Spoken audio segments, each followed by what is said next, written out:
Good evening, everybody. I am here with Daniel Knight, a pervasive voice on the Discord for Grey Knights, and a presenter and player of Grey Knights over on the Midtable Tactics YouTube channel, which if you haven't subscribed yet, there's a link in the thing down below. You should go over there and subscribe straight away. They do live bat reps. You can ask them questions, and Daniel is a far better player than I am. He's also very modest, so... Also, I apologize for his video feed. I don't know what's up. It's just doing this, and we're just gonna live with it, but that's fine. Let me try something. Give me 1 second. Sorry. Okay. All right. This is the joy of doing this live. So I've been talking with Daniel for a while, again, over on the Grey Knight Discord, and then our conversation has kind of moved into like private chats, and then I'm like, why don't we just do a stream and discuss everything that we're discussing here where other people can go ahead and interact with us. So that's what this stream is all about. And so we're gonna talk, this is very free form, we're gonna talk about the general state of Grey Knights. Daniel is taking his Grey Knights to a team tournament this weekend, so we'll talk about kind of the difference between the singles format and the teams format. We'll talk about his list if we have some time. We'll talk about some of the lists I've been playing as well.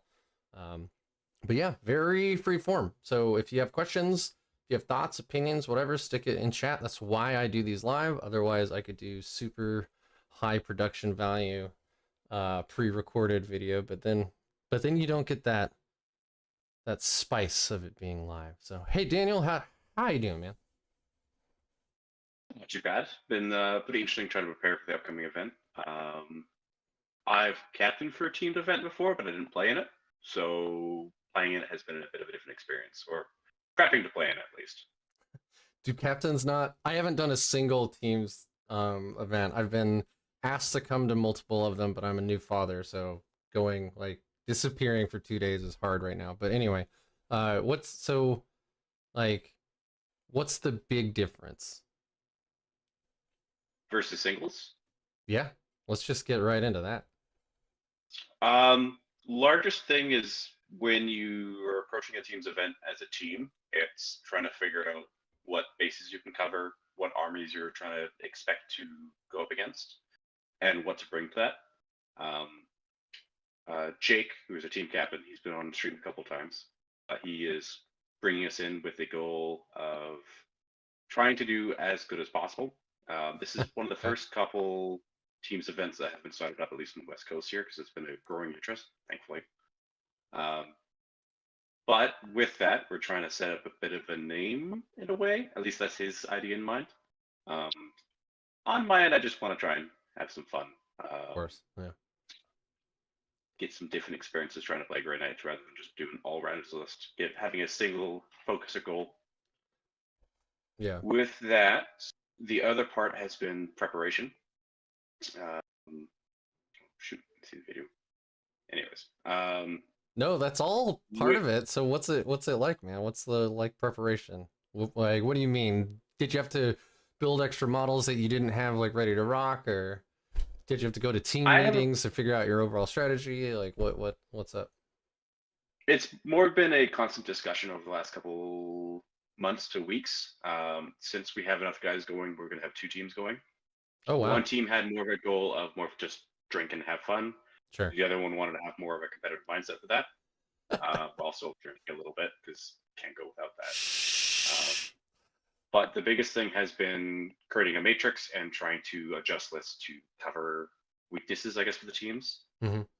It is a 5-man teams event, which has a lot more swinginess to it than an 8-man.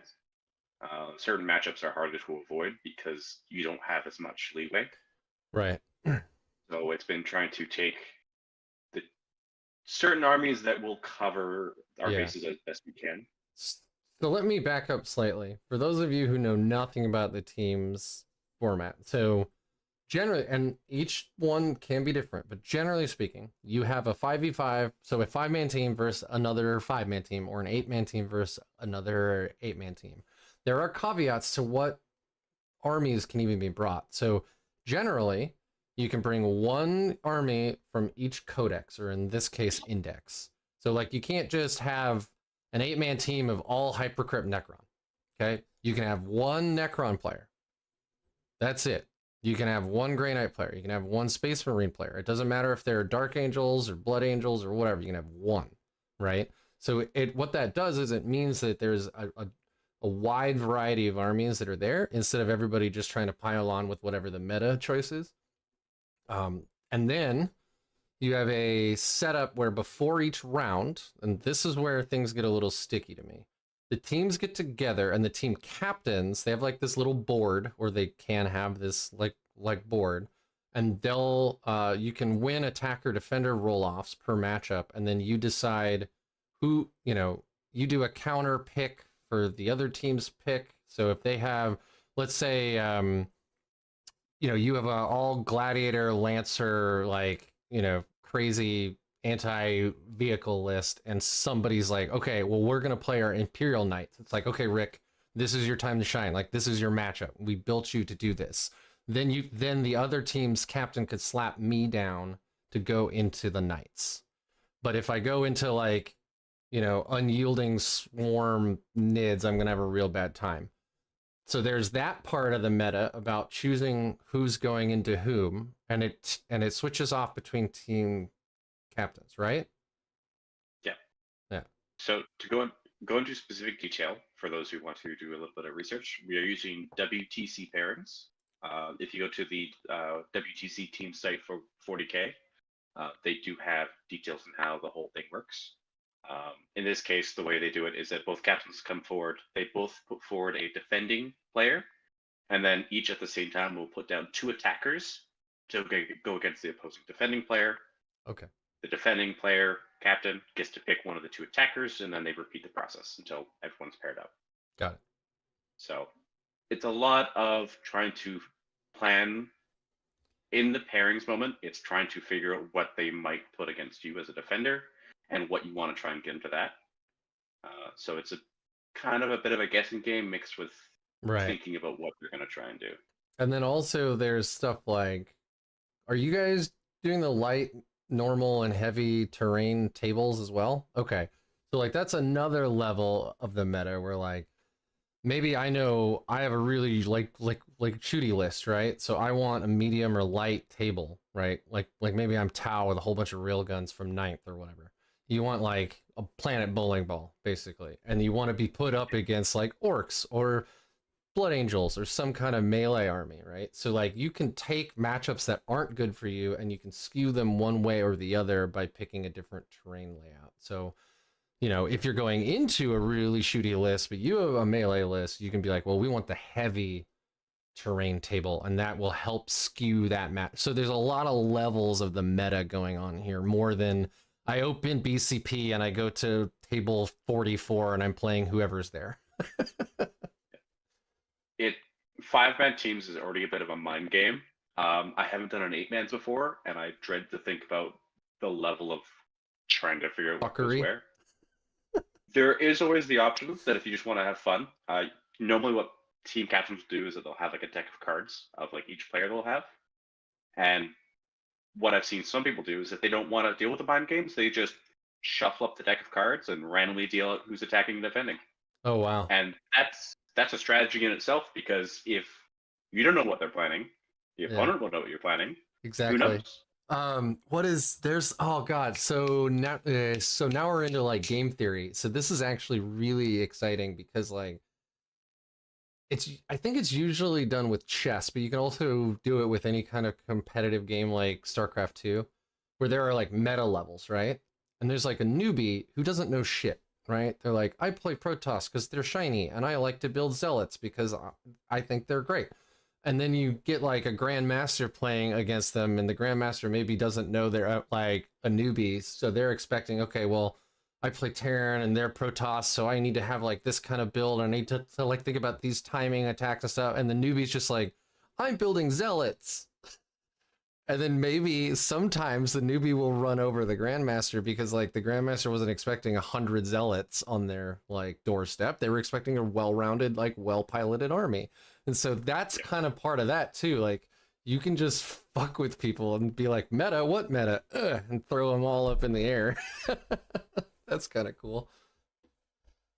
It's especially good in teams because there are points when you can, by not having a plan, they will scramble to try and get certain pairings into certain things, and you can screw up whatever they had for their matrix, which good little way to transition to it. When you are getting into teams, if you are trying to take it very seriously and trying to plan things out and do as best you can, what teams will sometimes set up is a pairings matrix. So the whole idea is that before the event starts, after lists are revealed, the players of the team will go look and they will sort of rate how well they think they will do to each list that is there. In a larger event in 8-mans, it can get difficult to do that. So sometimes you can just do it by what faction. So I think I'll do, on a scale of 1 to 5, I'll do a 3 into World Leaders, or I'll do a 1 into certain matchups. I'll do a 5 into Eldar because that's a great matchup for us. Yeah, right. So with, sorry, just check this up for a second. So it really can come down to whether or not you want to mess with that planning or not for the pairings. There is always, of course, the risk that you're going to go, all right, let's see. The defending player is Endless Swarm. Let's put, that's Imperial Knights. Uh-oh, next one. Let's put Eldar. Oh, no, that's bad. Yeah. And that can backfire, but it depends on how you want to try and adjust and plan for that. So this is going into matchup specific. I want to play with my Grey Knights against Endless Swarm. It seems like a lot of fun. I've never have. I don't have any nid. I have friends who play nids, but they like their monster mash stuff. They don't like a ton of little gribblies. But I love the idea of like Storm Vultures just going ham every turn, like charges mattering, right? Like so good. Lots of T3. I just want to put a Paladin brick with a Grandmaster and just dump 6 incinerators into a swarm and just have it vanish. Just stand in the middle. Yeah. I did the math on that once in the Discord, and Unit Crunch said that a 6-man Paladin brick with the GMs kills 20 gargoyles like 96% of the time. it's yeah. like it's over 90. It's well over 90. It's like just say goodbye. They're all dead. And then the other unit that tries to move afterwards, you just Overwatch. Yeah. And then don't forget, as long as you can kill 2 in one phase, they can't bring back more than 1 unit, like, per phase, so. And they only have so much CP. Correct, yeah. I would love to see an opponent just be like, welp, and reach down and grab 20 gargoyles. But yep. I digress. So the other thing that's really cool about teams is because it uses differential scoring and every person in the matchup like per round matters. So like, and your team's meta can even be, okay, well, let's have World Eaters go into Grey Knights, and the Grey Knights game plan is to basically just avoid them and try to score as many points as possible while keeping the World Eaters from getting stuck in and scoring anything. And so maybe you only win that game with like 4 points, but if your team got really good pairings, they might blow out their games. And so that's like a team strategy. And then as long as you're playing the game towards that strategy, you're still helping your team win, even though your individual game might not be that exciting or that much of a blowout. You're still playing the game as well as, or along with the teams. And I think that is super cool. So if you don't mind, I'll give a quick explanation for how differential work. Yeah, absolutely. And then I have a quick story to tell about that specifically. Do it. So when you're doing differential scoring, the whole idea is that for every whole 5 points you have more than your opponent, you will gain 1 of the 20 differential points available. So for example, if we played a game and it was 52-53, I won by a point or you won by a point. Because there's less than 5 points difference, we will both get 10 points. If I beat you by, say, 63 to your 51, that is 5, 10 points difference. So of your 10 points you have, I would gain 2. Yeah. So There's a whole it's 12 to 8 in that specific example, right? Yeah. So even if you're losing, like there are matchups you can do where you're like, this isn't my best matchup, but I think I can lose the least amount of points. And so you'll put that person against that matchup on purpose. And then your entire game plan is just don't lose by much, which is and fascinating. then the cool part is that once you've done your game, you'll add the score you've achieved to the total pool your team will have, and then same with your opponent. And then the team who has more obviously wins. But if they're close enough, it can be considered a tie. So with that, I have seen and heard stories of people going to a team event, an 8-man team, and they put someone into a matchup that they know they're gonna lose. They're gonna get less than 50 points, and the other person probably gonna get 100. That's the expectation. They're expecting they're gonna get 0, and their opponent's gonna get 20. And this was the last game of that round, and it was looking to the point that the team was going to be a draw. It was going to be in 8-man, there's 160 points available, and it was looking like it was going to be like a 84, like not enough of points difference for that part. And this person went to this game expecting a 0-20, and it ended up being a 2-18. So they had 40 points less than their opponent. So this could have been a 160 loss.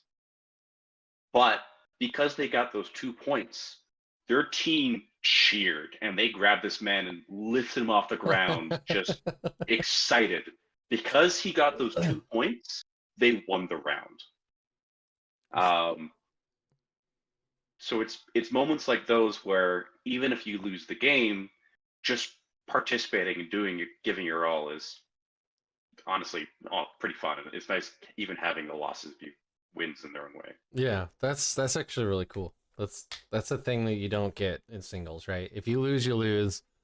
And yeah, there are like tiebreakers later on, which matter the longer a tournament goes on, but matters, less than, if you're playing Garage Hammer and you lose by 1 point, you lost. Yeah. So, yeah, that's kind of one of the nice aspects for teams.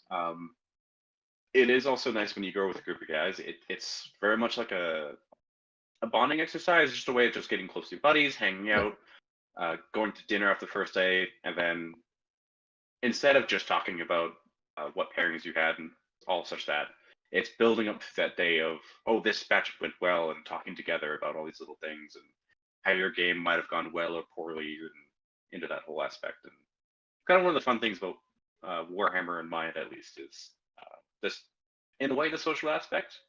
Oh, for sure. Yeah. Whether it's going with friends or going and making new friends. I mean, the only reason I got into the team that I'm with now is because I went to events and I was meeting people in the regular, and our team captain started seeing me and recognized, and then decided to give me an invite. So that's why I'm on the team I'm on, and they're nice enough to keep me on the team, even though I don't go to events anymore right now. For those of you that have watched any of our live bat reps, you'll recognize that when I play, usually when I start a game, at an event, I'll check with my opponent to make sure this is okay. I'll put it on my own clock.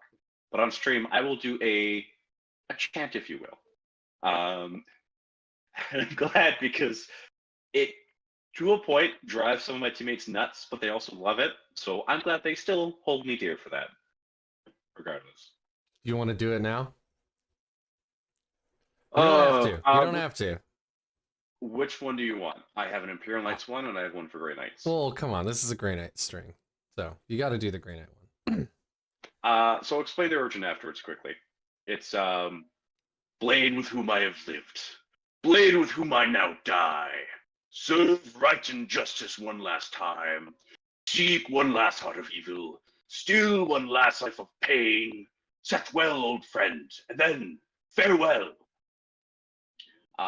That was an old little chant, I guess, prayer from an old movie in the 80s or 90s. I think it was Flight of Dragons. Anyways, it was chanted by this knight, and it was a very cliche kind of D&D themed movie, but it's always kind of fun doing that because I use it sort of as a icebreaker when I'm meeting people. Um, it sort of lets me though know that when I do that, they'll either get really excited and they seem like they're gonna have a good time. So I know I can just do more of a laid back, fun, cracking jokes kind of thing. Or if they are a bit stiff about it or like kind of nervous or shy, I know to be a bit more reserved, respectful, calm, try and explain and all that sort of thing. Sort of helps me adjust to try and have my opponent be as comfortable as possible. That's cool. I don't know, like that's what like that's what brings me back to this game constantly is the fact that it's a social game. And when you do have those, like, we've all had games where you've had a great time even when you're losing, you've had a great time, you know, you've tried to make your opponent have a great time even when they're losing. You've had, but like those games where, you know, people are just like, they're like a wooden board. You know, it's like, well, they're not like a bad opponent, but also it's kind of like playing a, you know, playing like a chess, like a There's, computer, like, you know, on Windows or something. yeah, it's there's no back and forth. It's very I'm here to play the game. You are not like I'm not looking at you. I'm looking at the pieces, and that is all. Yeah, Which yeah, is fair in its way. And some people, it's just the way some people work. But sure. just try to adjust and interact in the best way possible, I guess, in that way. Good. Well, that's cool, man. Yeah, I don't have anything like that. I just introduce myself. Uh, yeah, and away we go. But that's a good idea. Well, it's there's different ways of doing it. The way I do is just a personal taste in that regard. Just to touch on the more social aspect. Sometimes it's even just the way you greet yourself is a big way of kind of giving signs to the other person. Whether you're do handshakes or just like wave or even just like politely introducing yourself. It's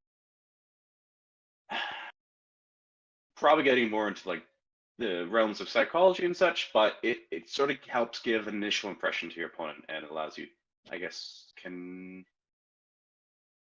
affect how interactions can go. Always something to, I guess, keep in mind or think about sometimes. Aaron's saying I should just scream NoobHammer right before my first die roll. Just I like mean, screaming wah or something. something. Who knows? Some people aren't for it. It's despite the fact I can do that chant, I can't wog. Even when I've played like an orc theme army, it's just it feels weird to me. Um, Uh, fast. what's really funny is if you watch like a War Games live, right? Generally, people go into turn two like around the same time, give or take, like, you know, 5 to 6 minutes. So you'll hear like "wah" from off in the distance, and like my wife, who knows nothing about this game other than it's, you know, pretty little dolly men and we scream numbers at each other and then sometimes we cry and sometimes we cheer, like that's all she knows. But she knows like, oh, it must be turn two because all the orc players are screaming. Are you ready to hear that twice as often? Yeah, are you ready to hear it turn two and three? Oh, anyways, uh entirely different faction.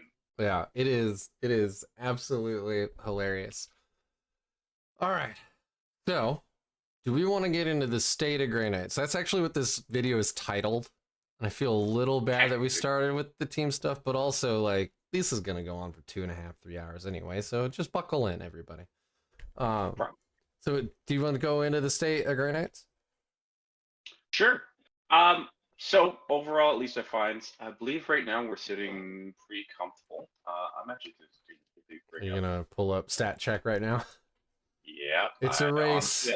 There we go. Bam. these. We are at Um, 50. We are at 52% after the and the meta is since the Q1 2024 balanced data slate. okay, Um, so we're doing pretty good overall. Kind of getting to the point that it is not concerning, but something to watch for. We'll have to see whether or not GW does anything about it. Mm-hmm. But I will say, at least with the current status of things, we have a pretty good chance to most opponents. I don't think there's too many terrible matchups for us. But that does come down to the next element. One thing I'm really glad for Grey Knights at the moment is that with the way the game is, I have seen more variety of lists than I've seen for almost any other faction. Especially for lists Thank that are you. doing Yeah. well, either going X and 1 or X and O, or even winning events. I have seen lists that lean harder into Nemesis Dread Knights, bringing in like 6 with Canis Rex or Yeah. 5 Ugh. of them with Land Raiders. Some of those lists I've make me want to barf.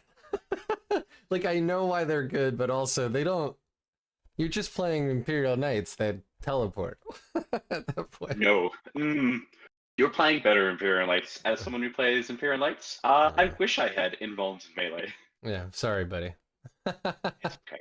That's why I've gone to a better faction, in my opinion. Some people might resent me for betraying, but I really enjoy Grey Knights. The amount of mobility is insane. Yeah, agreed. But I've also seen lists that run MVC Terminator bricks with 1 or 2 Dread Knights and a variety of characters. I've seen at Wet Coast we had recently in BC, the gentleman who went 6-0 and got second place. He had, what was it, 3 Dread Knights, I believe it was, a brick of 10 Terminators, 2 units of 5 strikes, 2 units of 5 interceptors, Yeah. a Callous Assassin. Like, there are some common elements. Nemesis Dread Knights, of course, are one. We don't have a whole lot of ranged output outside of Dread Knights and Librarians and Land Raiders, but it's still a variety of lists, and they're all different. Like, there's a 500 to 600 point difference at least, or up to 1,000 points between each list, um, which is a lot nicer to see than World Eaters before the last data slate, where Oh, everyone ran the exact same list because yeah. Anthony Vanilla had cracked the code. So that list is actually, if you go back 2 interviews from now, from this video, that was Trevor Lowen, and he went Mhm. 6-0 at a super major with that list with like double interceptors and double strike squads, and we talked for like 3 hours. So if you want to hear exactly how he plays that list and why, there you go. I'll plug my own videos. I'm not above it. That's more than fine, honestly. He's a very sweet guy. I was actually really impressed with him because he's only gotten Grey Knights recently, but he's been able to get a lot of practice and get a lot better with them. Um, he's been playing a lot, but funny enough, that was his second event. Yeah. No, that was the craziest part talking to him is he's like, "Oh yeah, this is like my first GT ever." Or my second Yeah. GT ever. That's right. It was his second GT. Super nice So guy. Yeah. I I almost got close, but I got a whole story in why I ended up being only 5-1 rather than 6-0. If you don't mind, I'll just rant about that quickly because it lives rent free in my brain. So day 1 of this event, here I am. First game at Chaos Knights, I won like 100 to 35 handedly. Second game, I go into Blood Angels, and it's a 93-92 victory, and my brain is fried. Like, I am getting a migraine. And pairings for round 3 comes up, and I look at my phone. Oh, that's Alex McDougall from Art of War, and he's Ah, playing GSC. you Oh and boy! I have had like very similar experiences then. But please go on. And then I'll tell you mine. To put it simply, I snatched defeat from the jaws of victory. Fantastic. It was round 5. I was going second.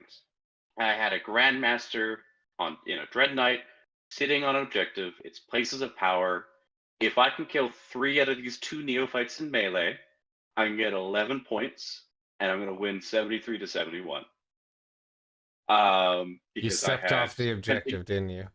no, it's Oh, worse. It's okay. tempting target, places of power, and this is a character. I go to swing, 5 attacks. I'm bracketed from hitting on 4s, and I Uh-huh. get 2 hits. Okay. 2s are killing them. I just need 2 That's 2s all or you higher. need. Yeah. Yeah. And I rolled a 1, and I didn't save a CP because I true silvered earlier, like an idiot, Mhm. because I didn't need to. It was 4 Gene Stealers attacking my Paladins. And I lost, and I almost beat Alex McDougall, and it was a very close game.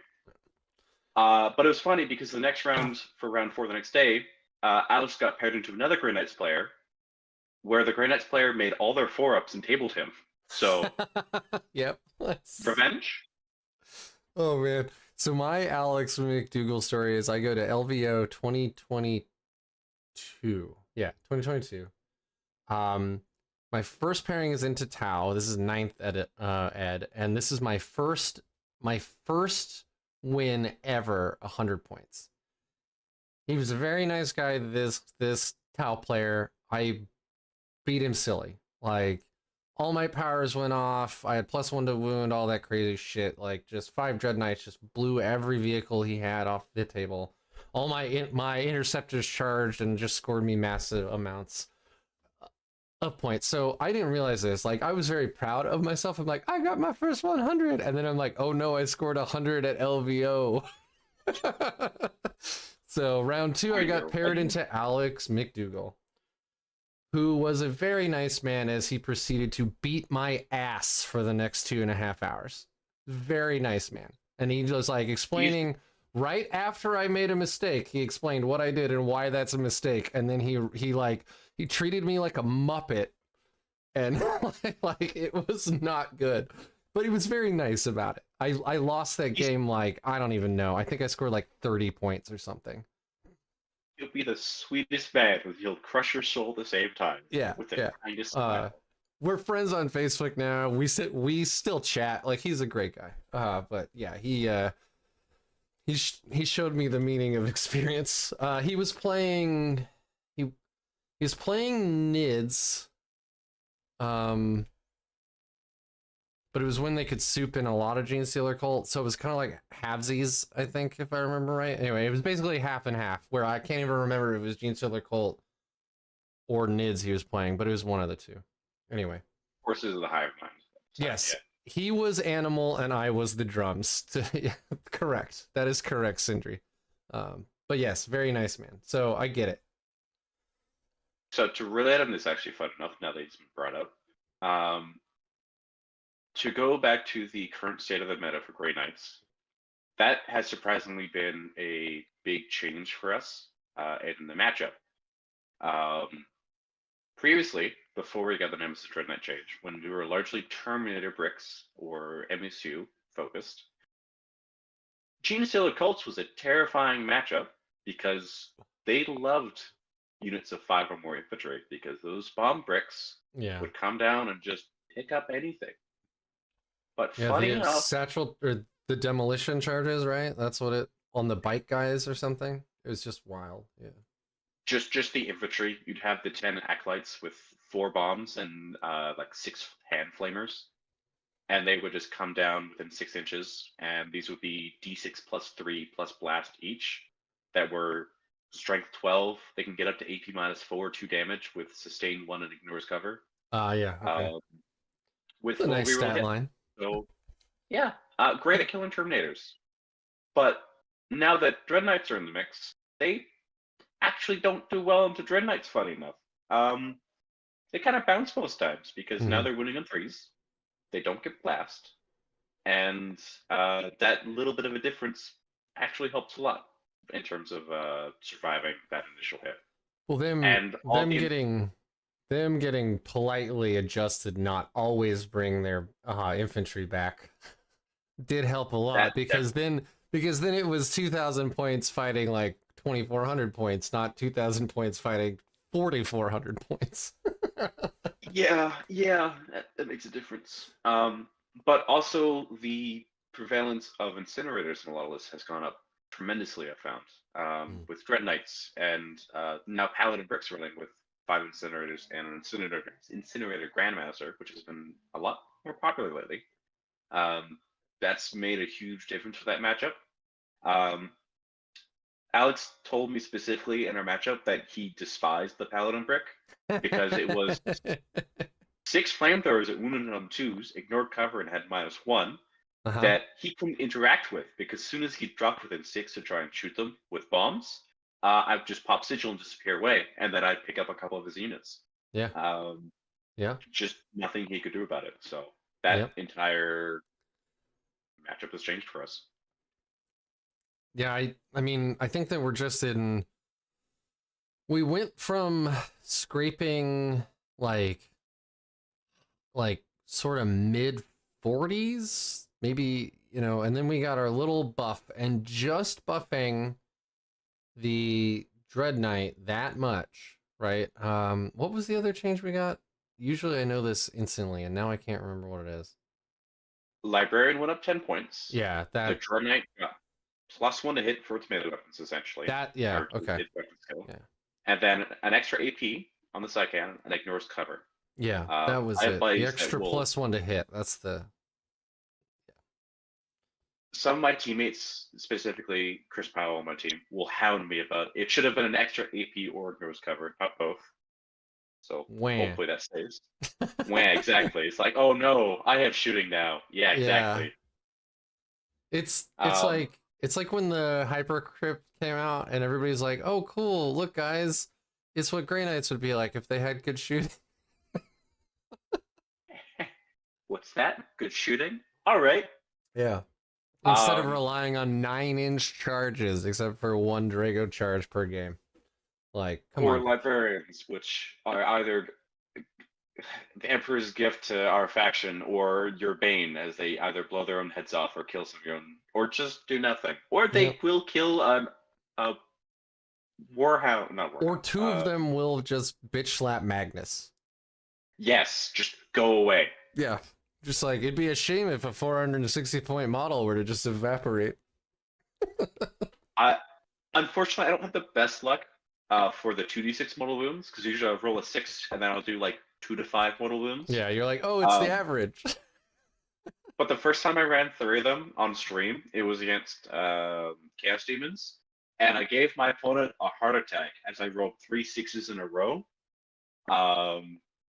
That was a good moment. Probably fun if you look back in the past for our channel, but there, the pure terror. You roll a 6, they're like, "Oh shoot," and you roll like 5 mortal wounds, and they calm down a bit. Then you roll another 6, and they're like, "What the fuck?" Yeah. Could you Um, calm down, give sir? you 3 mortal wounds. They, they settle a bit, and then for the third one, he's like, "You know what? No, roll that in a dice cup. I want to like shake that up and slam it on the table." And as soon as I did that, I put it down, and he just goes, "I swear to God, if that's a 6," and I lift, and it's a 6. So he grabs the dice cup, turns around, and whips it down the hallway. So Nice. I I've they are. I had one game where is like turn 2, my Libby's stuck in combat with a bunch of Gene Stealers and Broodlord. I can't remember the leader. Anyway, he Kamehamehas, does 10 mortal wounds, just enough to wipe out what's less of the whole unit. And I'm like, yay. The next turn, he moves up, he Kamehamehas, hits a 6, and my opponent's like, you gotta be kidding me. And I rolled Snake Eyes. And I'm like, yep, there you go. Like, that's the life of a Grey Knight Librarian, just playing that Libby life, man. Like, I still did 2 mortal wounds. Roll in the casino. Yeah, What it is. and we can't re-roll any of that shit. It's not any of the like rolls that are called out, so can't. I couldn't re-roll at 2 mortal wounds into 12 or something, but I have had him pop off and do 12, and that feels real bad actually, because usually when he does that, he's like, I'm already winning, and it's just like one more nail in the coffin, and you're like, oh dude, I'm so sorry. Or sometimes I did have it. This was my second game with Grey Knights, and I had that first taste of. Someone say it's an addiction. Where I was playing against Chaos Knights, and it was kind of a rough game because I was still trying to get used to the damage up for Grey Knights. And one of the War Dogs, Carnivore, had ran up straight into the center of my army, and he charged one of my units, and he's tagging them up. Didn't kill any of the Terminators. And so the Librarian went to like, all right, let's see if I can try and make this easier for the following combat phase. The War Dog had like 10 wounds left, so the Librarian turns. I roll a 6, I do 11 mortal wounds, and it's gone. I'm like, oh, that problem solved. All right. Yeah, it feels nice when that happens. Yeah. Oh, Libby's. Um, but where were we going with this? You were saying when we were MSU and we were relying on the Libbies, what was our win rate, you think? Was it high 40s? Something like that? It was like 45, 46. We weren't doing terribly, but we were kind of close to where GW would like look at a faction and buff them, which they did for us, thankfully. I remember we had a lot of bad matchups previously. Yeah, that's where I was actually just gonna go, is that the buff to the Dread Knight didn't necessarily like make us stellar, but it did plug a huge gap in a lot of our worst matchups. Like going into custodes, pre-nerf custodes, and this actually one of our the questions in chat is do you want to talk about custodes very briefly, which this is where we will.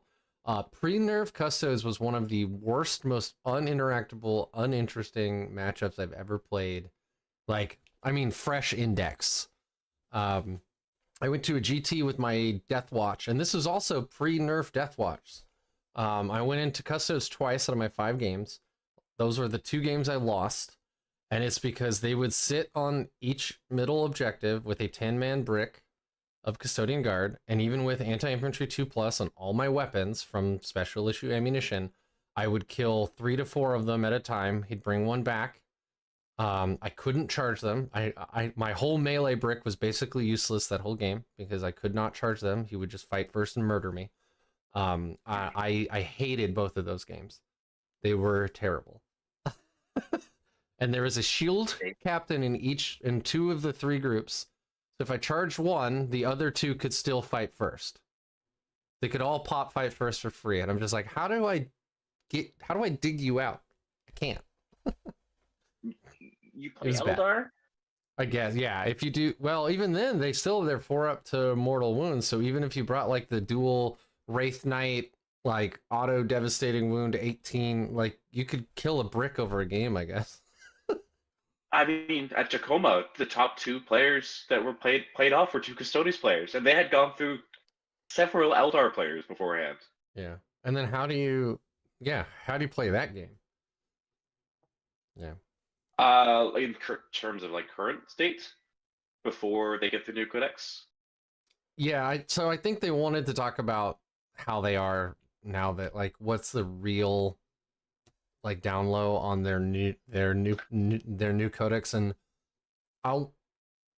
we can get into specifics, but I want to start this discussion by stating that I think I have heard people talk about 6 or 7 different bat reps that are now live on YouTube.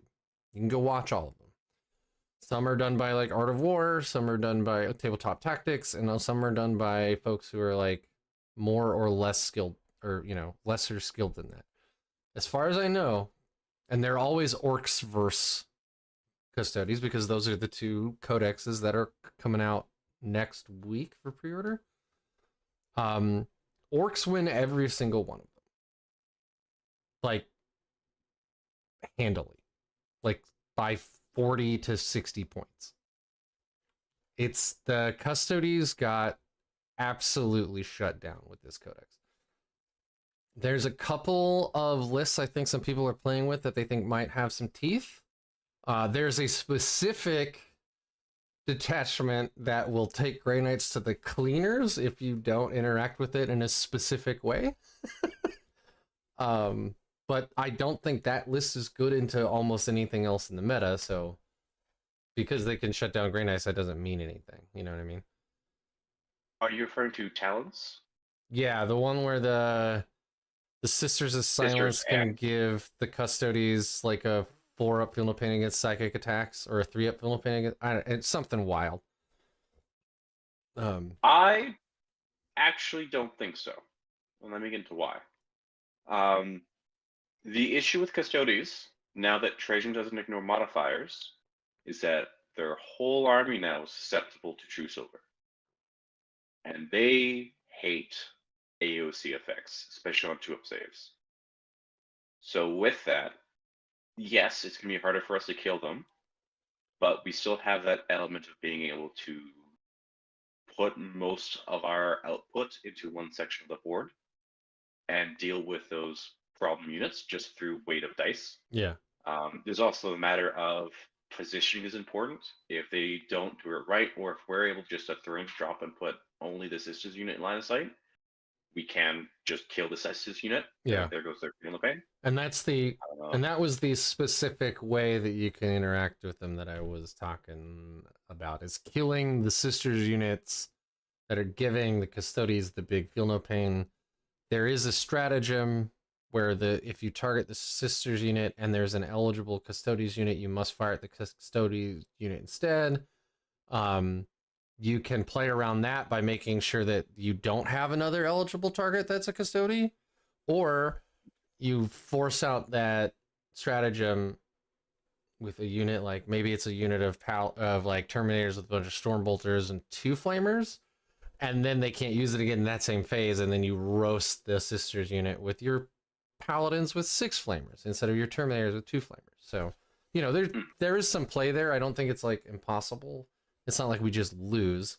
But again, I don't think that list is good into most of the rest of the meta. So like, you can shut down T-Suns, you shut down Grey Knights. Cool. Then you like assume you draw us your first 2 rounds, you're going into like Orcs the second round, or you're going into like Eldari, or you know, any of the other decent matchups, and you're gonna lose because you know all your tools don't work. I guess into Tyranids, the anti-psyker stuff is okay, but it's not great. It does help a lot because one of the main 3 damage output for Tyranids are Maleceptors, and that is a psychic attack, which the most recent bat rep we had on ours was me playing against a Tyranids player, and Librarians really showed their value in that. I killed one of the X screens early on, and the Maleceptors didn't help at all. They just kind of bounced most of the time off. But back to Custodes, the one list I'm actually mildly terrified about is the Golden Wog, if you will, the new Shield Host. What I'm really concerned about is the players who have a bit of expendable money or alternative sources, and they bring. You can just say 3D printing. It's okay. Yeah. I'm not worried about getting a Games Workshop like sponsorship or something. I'm not pining for that. But anyway, sorry. Give me one quick second to go on. Is it the tanks? Is it the Caladius? No, not the Caladius. The So they in Custodes they have these guys with jetpacks. I'm trying to quickly double check their name. Oh, the Venators or whatever. The Venatari. Venatari. Yeah. So they have a very simple data sheet. They have essentially a Guardian Spear that has Lance, +1 move on the charge. They move 12 inches, and the biggest thing is that they get to rapid ingress for free. And you can do this in addition, even if it's already been used. So what I'm worried about is Custodes lists that are set up to drop 18 Venatari and a brick of 7 Terminators, turn 2, rapid ingress them all in. Can you do 7? I thought you could only do 6.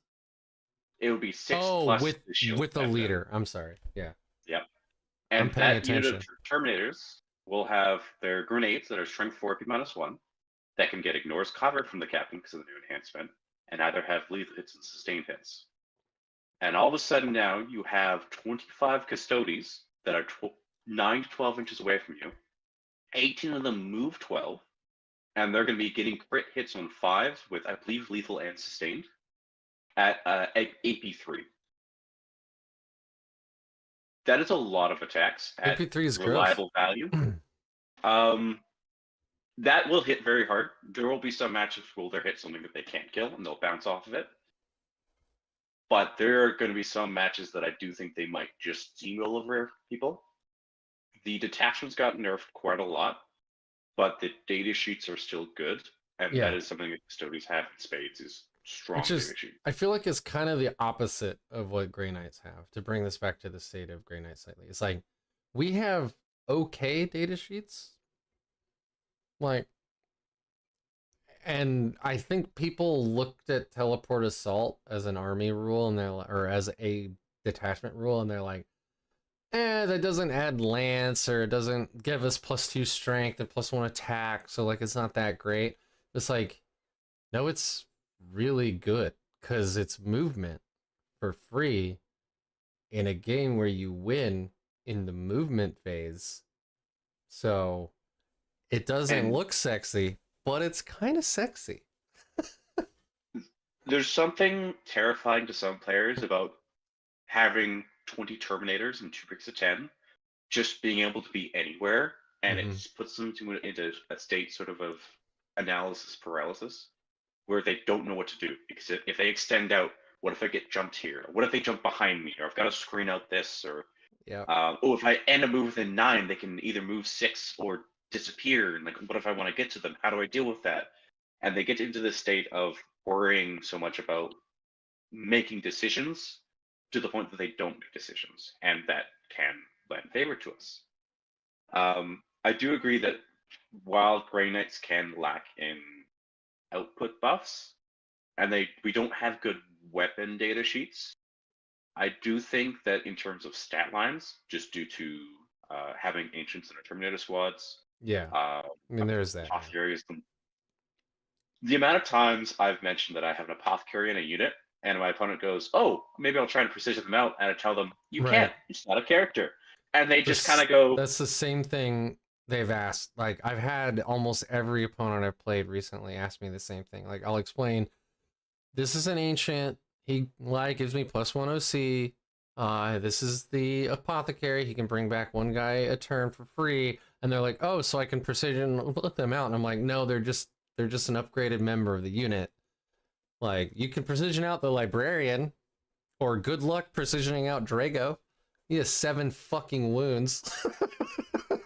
I am still surprised how much of a beefcakes our Terminator characters are. Yeah, they can be. Like, fucking Stern, man. That dude just doesn't want to die. And then when he eventually does die, he's just like, you know what? I didn't hear no bell. It's back up. Peace. Teleports away and goes to another objective. Yeah, dude, it's fucking nuts. But yeah. Anyway, now I forget. We were talking about Custodes, and now we're talking about Grey Knights again. Where were we going with this? I'm sorry. It was just quick regards into what to keep an eye out for is the Talons list. We can just dissect, break apart. Watch out for the Shield House. If they put a bunch of stuff in reserve, you might not have a good time, and prepare for that. Bunch of stuff in reserves that have wings, you mean? Wings, or are in their own Terminator armor that are toughest 7. Quick note, that shield captain in Custodes Terminator armor, taking 1 damage from each attack is going to be annoying. I'm glad we have good volume. Does he reduce damage to 1? Or yes. Does he just half damage? No, once per game, at the start of a phase, you trigger his ability. For the rest of the phase, any attack allocated to him has the damage characteristic changed to 1. Oh. That's cool. Yeah. And if you decide to have fun and play their Hero Hammer detachment, you can then give him a 4 Puma Pain. Yeah. That so he takes 1 damage from. So I mean, one way around that is like stuff like this annoys people because like I was reading, I think it was the Grey Knights Facebook group. There was somebody who, like, their librarian went ham and did 12 mortal wounds to a Rogel Dorn. And the player of the Rogel Dorn was trying to say that they can use their once per game ability to reduce the damage of an attack to 0. And I'm like, that's not how mortal wounds work, though. They're allocated 1 at a time, and we just speed roll it to make it not be horrific. So yeah, I guess if you wanted to, I mean, I don't think it works with that attack specifically, but I'm like, yeah, if you really wanted to die on this hill, like, he could reduce 1 of the mortal wounds to 0 and then take 11. I don't think that technically even works as well. That's what I'm saying, is I don't think it works against that attack, but I'm like, that's what I would have told him, is like, hey man, I'll throw you a bone. If you want to die on this hill, like, I'll let you reduce it from 12 to 11, but it's actually 12 individual instances of one mortal wound. I'm just telling you to take 12 to make this faster. Yeah. Yeah. That's why they spill over, is it's 12 individual instances of one damage going through. Always an interesting discussion to have with opponents with the librarian. Yeah, and they only ask those questions when he does like 12, like 10 or 12. It's not when he does 2 or 4. You know, they only care when it's like his brain got real big for a second. Mega mind. Yeah. Yeah, the shield captain in Terminator armor is boss. Do you think, I mean, I suspect that we're going to see that the Grandmaster and Morty will get the same treatment that Trajan did. I don't know. I actually Really? don't know because, so for example, there's been a lot of instances of ignore modifiers, and either the indexes are now, I believe, at least 1 or 2 codexes. There have? I know Space Marines, Firestorm Assault, they have an enhancement that the leader, the bearer, and any unit they're leading ignore all modifiers. Oh. I take that over having to take a specific leader. Dude, imagine a chaplain with that enhancement. I would be very happy. Right? That'd be very good. Anyway. I would take that trade also if our grandmasters could use battle tactics every turn, but yeah, well, you know. Pick one, Daniel. No, I want all. I want it all. I want every Grey Knight unit to be a mini librarian. Mm-hmm. That'd be fun for our opponents. I would take that for detachment ability, like a quasi sort of Dark Pax, if you will, where each unit, they can take a leadership test, and if they fail, they take some D3 mortal wounds from the second ability.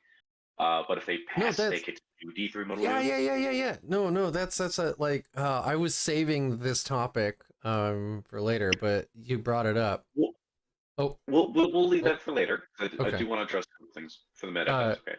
So real quick, Pizza Bagels is saying he really wants chaplains to be good. And they are good. That's the thing. They are good. It's just that there are slightly better choices. Drago is hard to say no to. Except for Pizza. I know Pizza Bagels has a huge problem with Drago where Drago won't charge for Tommy. He just won't. My heart goes out to you. While my Drago will charge 14 inches. Jesus. Like routinely. I'll roll 11 on the dice, add 3. His whole unit of Terminators moves triple movement effectively. It's amazing. Touch everything. Pizza says his Drago has performance anxiety. Oh, poor buddy. Look, I know it's normally like 8% fail chance, but sometimes that 8% feels like 95%. To touch specifically on the chaplain, I think the issue right now is that due to the prevalence of Catan, the Grandmaster and Drago specifically help a lot more since Necrons are so prominent. If Catan get hit hard enough where you rarely see them, I do think the value of the chaplain spikes up over the Grandmaster for a lot of matchups. Just because that +1 wounds into toughness 12 targets or things like that is a lot more beneficial than modifiers in that case. Anything over strength or anything over T6, you're going to feel a lot better rolling 4s than 5s. And you're definitely going to feel a lot better rolling, 5s than 6s into like a Stompa or something. Also, don't get into melee with a Stompa if you can possibly avoid it. But if you had to, I'm just saying, it would feel better. That's definitely a topic for another point because the upcoming meta looks like it's going to be crazy. It's going to be very green, I think, friendo. Or it's going to be a lot of greater good jokes because those breachers are terrifying. That's fair. Yeah, I mean, current breachers are terrifying. They're getting better. Help! Send help, please. There's a lot of Tau locally as well that are eyeing up the new Tau Codex, going, 60 breachers. What can I do with that? Better 3D print some breaches. Aren't they? Are they battle line for them? They are or they aren't? Yeah, they are. So is it 6 10 So mans or is it 3 20 six, mans? it's 6 10 mans, Ah, and good lord, can they move? And that's in Monka. Um, if they're in a devilfish that I believe gets you can give it a 6-inch scout. The devilfish can then auto advance 18. One of them. They disembark 3, and they have 10-inch guns. Because you are able to advance the devilfish and disembark them, if I remember correctly. So you're looking at a 10, 18, 28, 31, 37-inch threat range turn 1 on one of them. cool. Yeah. And they get full rerolls and everything Yeah. with lethal hits and all And sorts of fun stuff. and Pizza Bagels just brought up another point that annoys me greatly, but disembarking does not trigger miss. If you're not playing WTC, WTC has their own FAQ. Oh, they did. Oh, But okay. no, disembarking does not trigger that generally in GW. The exception, of course, being if the vehicle has not moved and they disembark, then they cannot remain stationary. So in that case, they must make a normal move. Then they will trigger miss no matter what, as long as they Wait. end with it. So, all right. Transport hasn't moved yet. Dudes get out. Transport can then move, right? Yep. That's fine. That I'm tracking with. The unit that got out has to move, They cannot remain stationary. so they have to move like half of an inch or a quarter of an inch or 0.001 inches or whatever. But if they got out within 3 inches of you, then it doesn't matter anyway because they've finished a Correct. normal move, and then you can. Okay, that is. I did not know that. That is. That is something I learned, and it changed World Eaters matchup for me drastically. Because then you just take a Terminator brick and you 3-inch deep strike around a Rhino, Yeah. and if they want to get out, you leave for free. If they want to move the Rhino, you leave. Otherwise, you sit there, you screen them from getting out of their Rhino, and you shoot other things. Yeah. And then what I mean, you could always, especially if you've 3-inch deep struck around it, right? That's a lot. Like 40 millimeter base is just over 1 inch. So if you string them out around the Rhino, you're well within coherency. If they get out, you can fuck off. If they don't get out, you can just charge the Rhino later anyway and force at least or what is it, a desperate escape or emergency disembark? What do they call it? If the Rhino charges you, you wrap around the Rhino with your pile-in, Yeah, that. and then you kill the Rhino, and then when they get out, sucks. Yeah, they lose a bunch of models for free, especially if it's Yeah. like 8-bound. Those are like expensive as hell, and their bases are enormous. Like Don't they're make me 50 get millimeter 8-bound getting bases, Rhino. right? Like aren't they 50 millimeter bases on the Exalted 8-bound or something? They Aren't are they 40, if I huge? remember correctly. Oh, they're only okay. Nope. All right. And that's why they're terrifying. So there are a lot of melee damage in a small package. Yeah, I'm checking now. They're Just very no, you're right. They are actually 40 millimeter. All right, all right. I don't know why. Maybe it's just because folks usually run them in small groups, or maybe it's because they're fully sized new models and they're not our tiny little squat fucking Terminators. But like when I see them on stream, they always look huge, or like maybe it's their pose, right?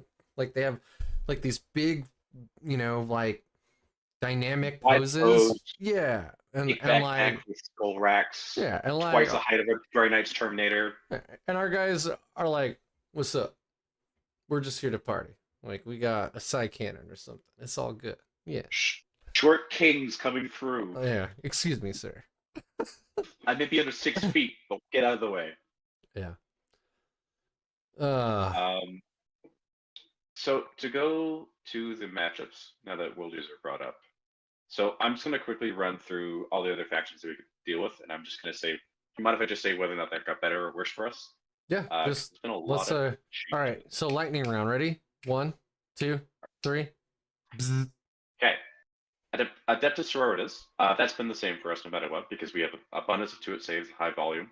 not the best for them. If we can get to objectives before them, they're going to have a nightmare against us.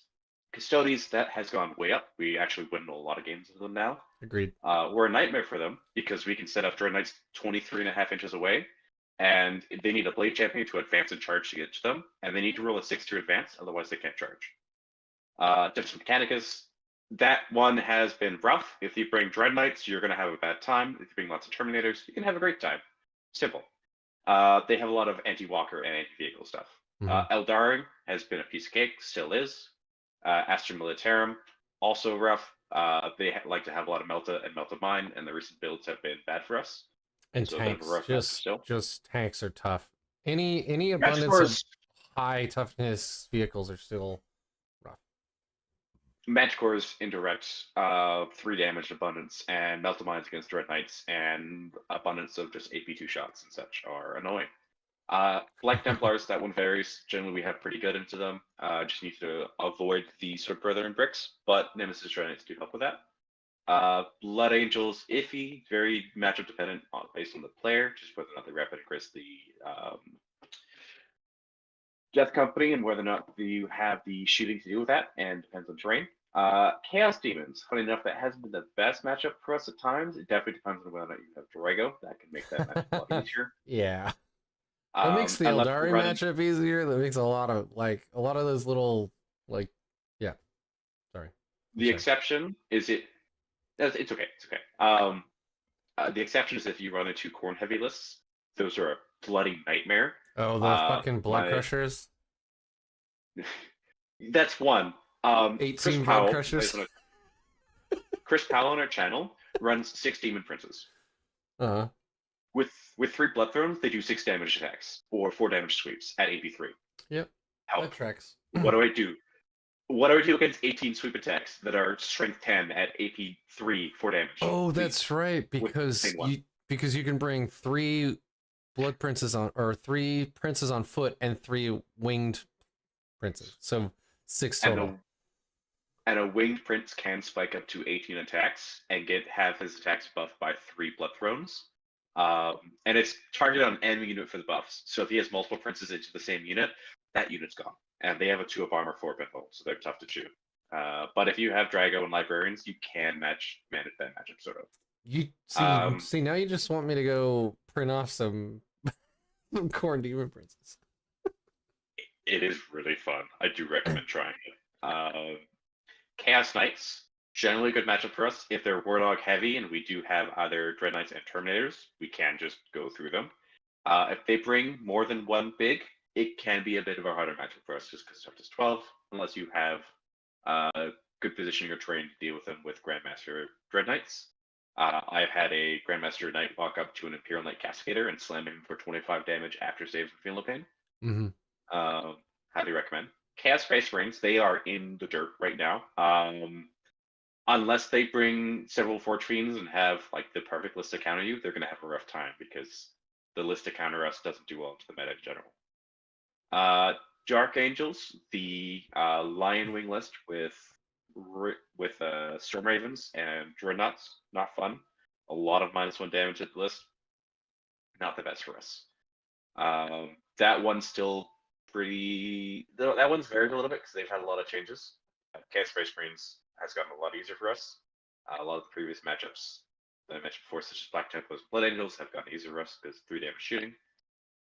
Death Guard, lifesaver having access to good shooting against them because then we don't have to touch those terrifying Pike Marine bricks that fight first and and have lethal hits all the time. Lethal on 5s with AP 3 or 4 attacks sometimes, and can reduce your speed by 1. How nice would that be if our Terminators got lethal hits all the time instead of just on the charge? Huh? Oh, God help me, please. That would be such a life changer. Terminators ought to have lethal hits and then Lance or something. Yeah. Please. Death Watch, ever since I got grounded, yeah, I'm going to get into it. You're familiar with that. We were talking about them this morning. Yeah, my poor Death Watch. I think they could get they could bootstrap them out of the dirt pretty easily with a couple of very minor changes, but at least Yes. very minor wording and point skill changes, but you got to be real careful because they have really good rules that if you overtune them could easily just make them now the fucking the Yeah. next fucking Eldari. So Drukhari are interesting. The new detachment has been life-changing for them. The only time I've had a rough time going into them is if they run multiple Talos, which are, if you don't hit them first, they will just pick up Terminators and Droid Knights alike, oh, due to those Talos. I'm Terminator sorry. I thought Talos. you meant Tantalus, and I was like, who runs multiple Tantalus? No, Talos. Got it. Yeah, Sorry. yeah, yeah. No, no. Um, I conflated them in my mind. You said it right. I'm just an idiot. you're fine. No, no, no, no, no. We don't use the term idiot here. You would just Aw, use a misconception. I'm just a moron. I got a lot of ways to insult myself, so just carry on, dude. At least you're lovable. That's what matters. Yay. It's the Um, beard.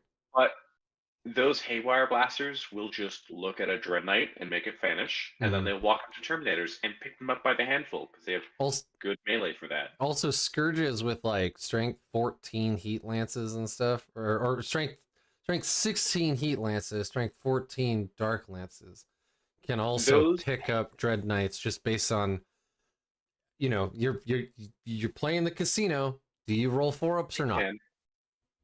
The worst part is when they have those haywire blasters. They're like, oh, I'll just fire them into terminators because why not? And they roll like 2 6s. Like, oh, that's 2 dead terminators because 3 damage dead wounds. Yep.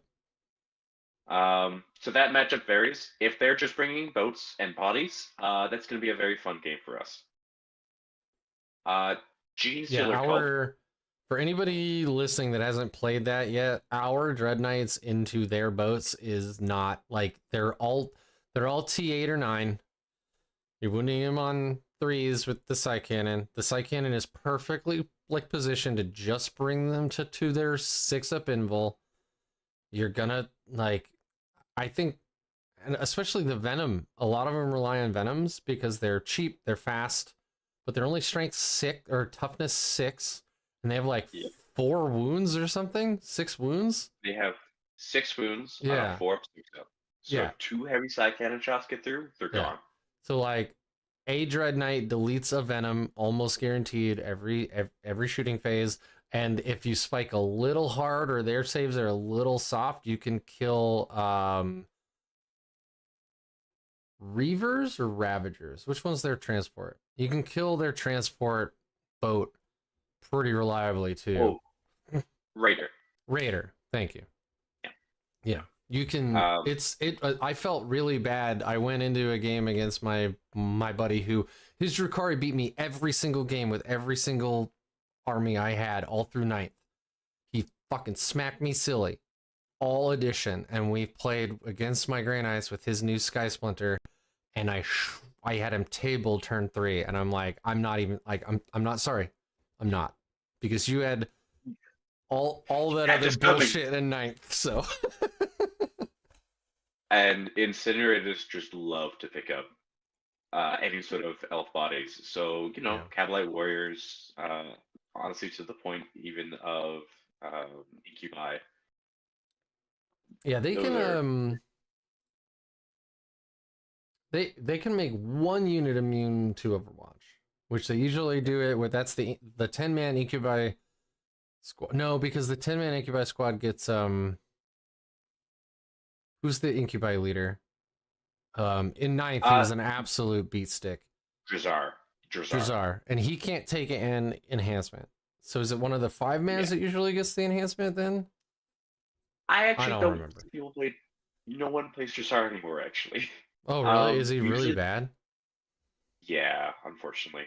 Usually what That's they do is okay. they throw an Archon in there so that when they throw a pain token in the unit, they're AP3 melee with full reroll hits and wound. Because the Archon gives unit full reroll wound rolls, and pain tokens give them full reroll hits and extra AP. Mm-hmm.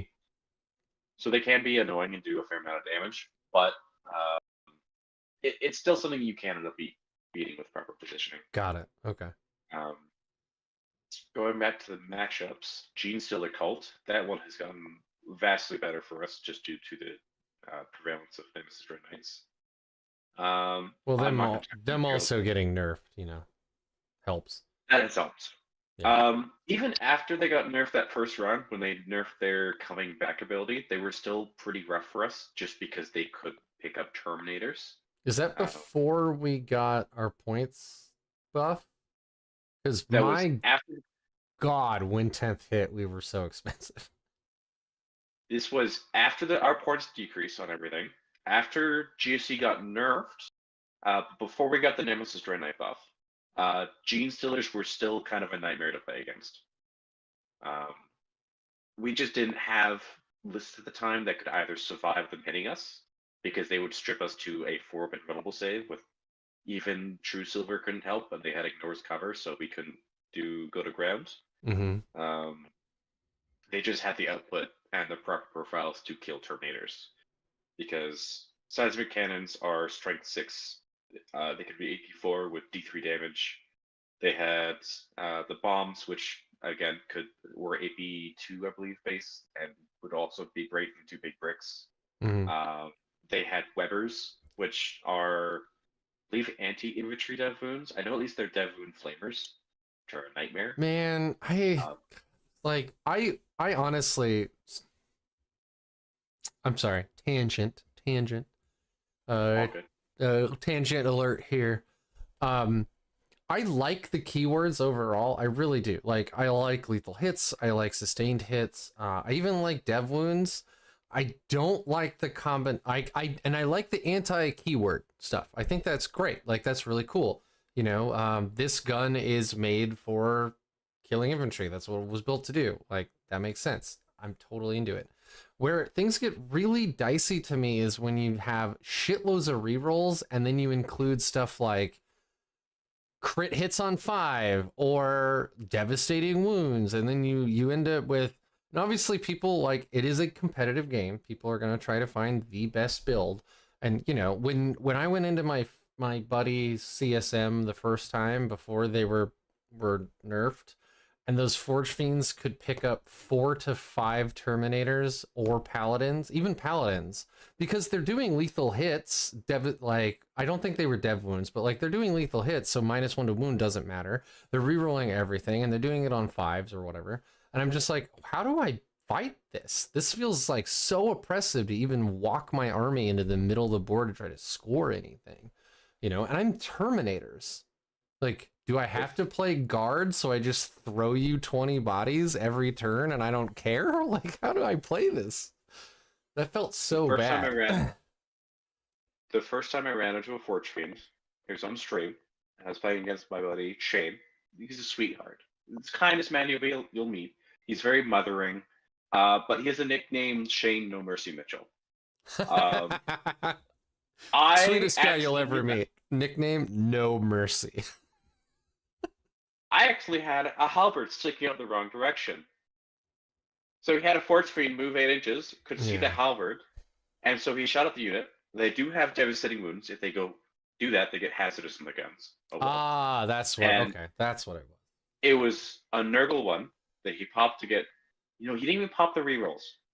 It was hitting on 3s, sustained 1 on 5 up because it was Nurgle. He shot 3d3, 3 separate blast weapons. He ended up getting, I think, 9 or 10 hits, and he spiked on the wound roll, and the 5 Terminators of the Librarian vanished Yeah. without me rolling any saves. They were just gone. And I was like, oh, well, I'm going second here, and I don't feel so confident anymore in this game. Oh, yeah. And there are Yeah, it. two more of them. Yeah, and then there was also the accursed cultists that were a nightmare to chew through, and then there were the chosen with the Lord that will just pick up Terminators as well. They can Yeah. launch themselves way up the board because they had advanced charge and all sorts of things. I do agree. I like the concept of the keywords. I think the issue that is sometimes forgotten is that when you're just rolling straight dice, the keywords add a incremental bonus, but they aren't that intense. When you change what dice values they apply to, it Mm-hmm. doubles the chance of that going off. But rerolls flip the math on its head entirely. I've played a bit of Age of Sigmar on the side. Some people like the game, some people don't. That's fine. Each their own. Yeah. No, that's fair. But I play one one of the game. channels. I thought it was fun. Like, I'd play more if I had more time. I don't, so I don't Yeah, play Age of Sigmar. But anyway, please. I got 4K. Yeah, exactly. But if you don't mind me just mentioning the other channel, there's another No, go channel ahead. called Stormkeep, and they focus very much about Stormcast, the main faction. They're very, very competitively themed and focused, and also just faction specializing. Um, they have a term that they use for when breaking down the efficiency of units called accuracy. And accuracy is how likely that an attack is to get past the hit part, get past the wound roll, and get to the point where the opponent has to make save rolls. And hitting on 30s and wounding on 30s seems fine. Seems pretty good, honestly. But that only has a 68% accuracy. So it's only every 3 attacks that you're going to get maybe 2 successful ones. It's sort of like that experience when you try to play with a Vinegar Assassin.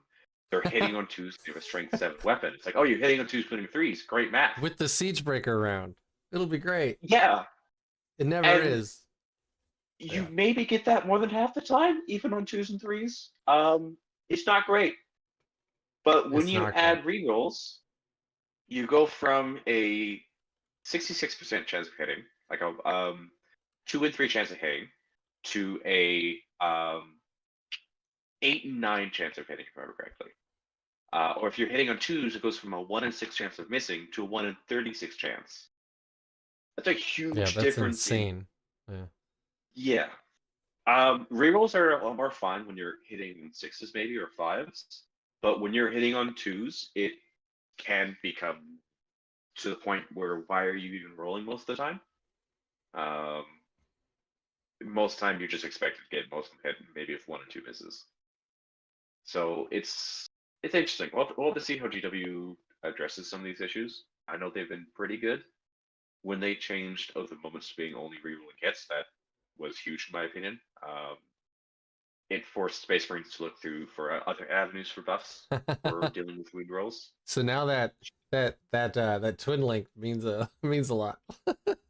It actually Looking at does you, something. looking at you, aggressors.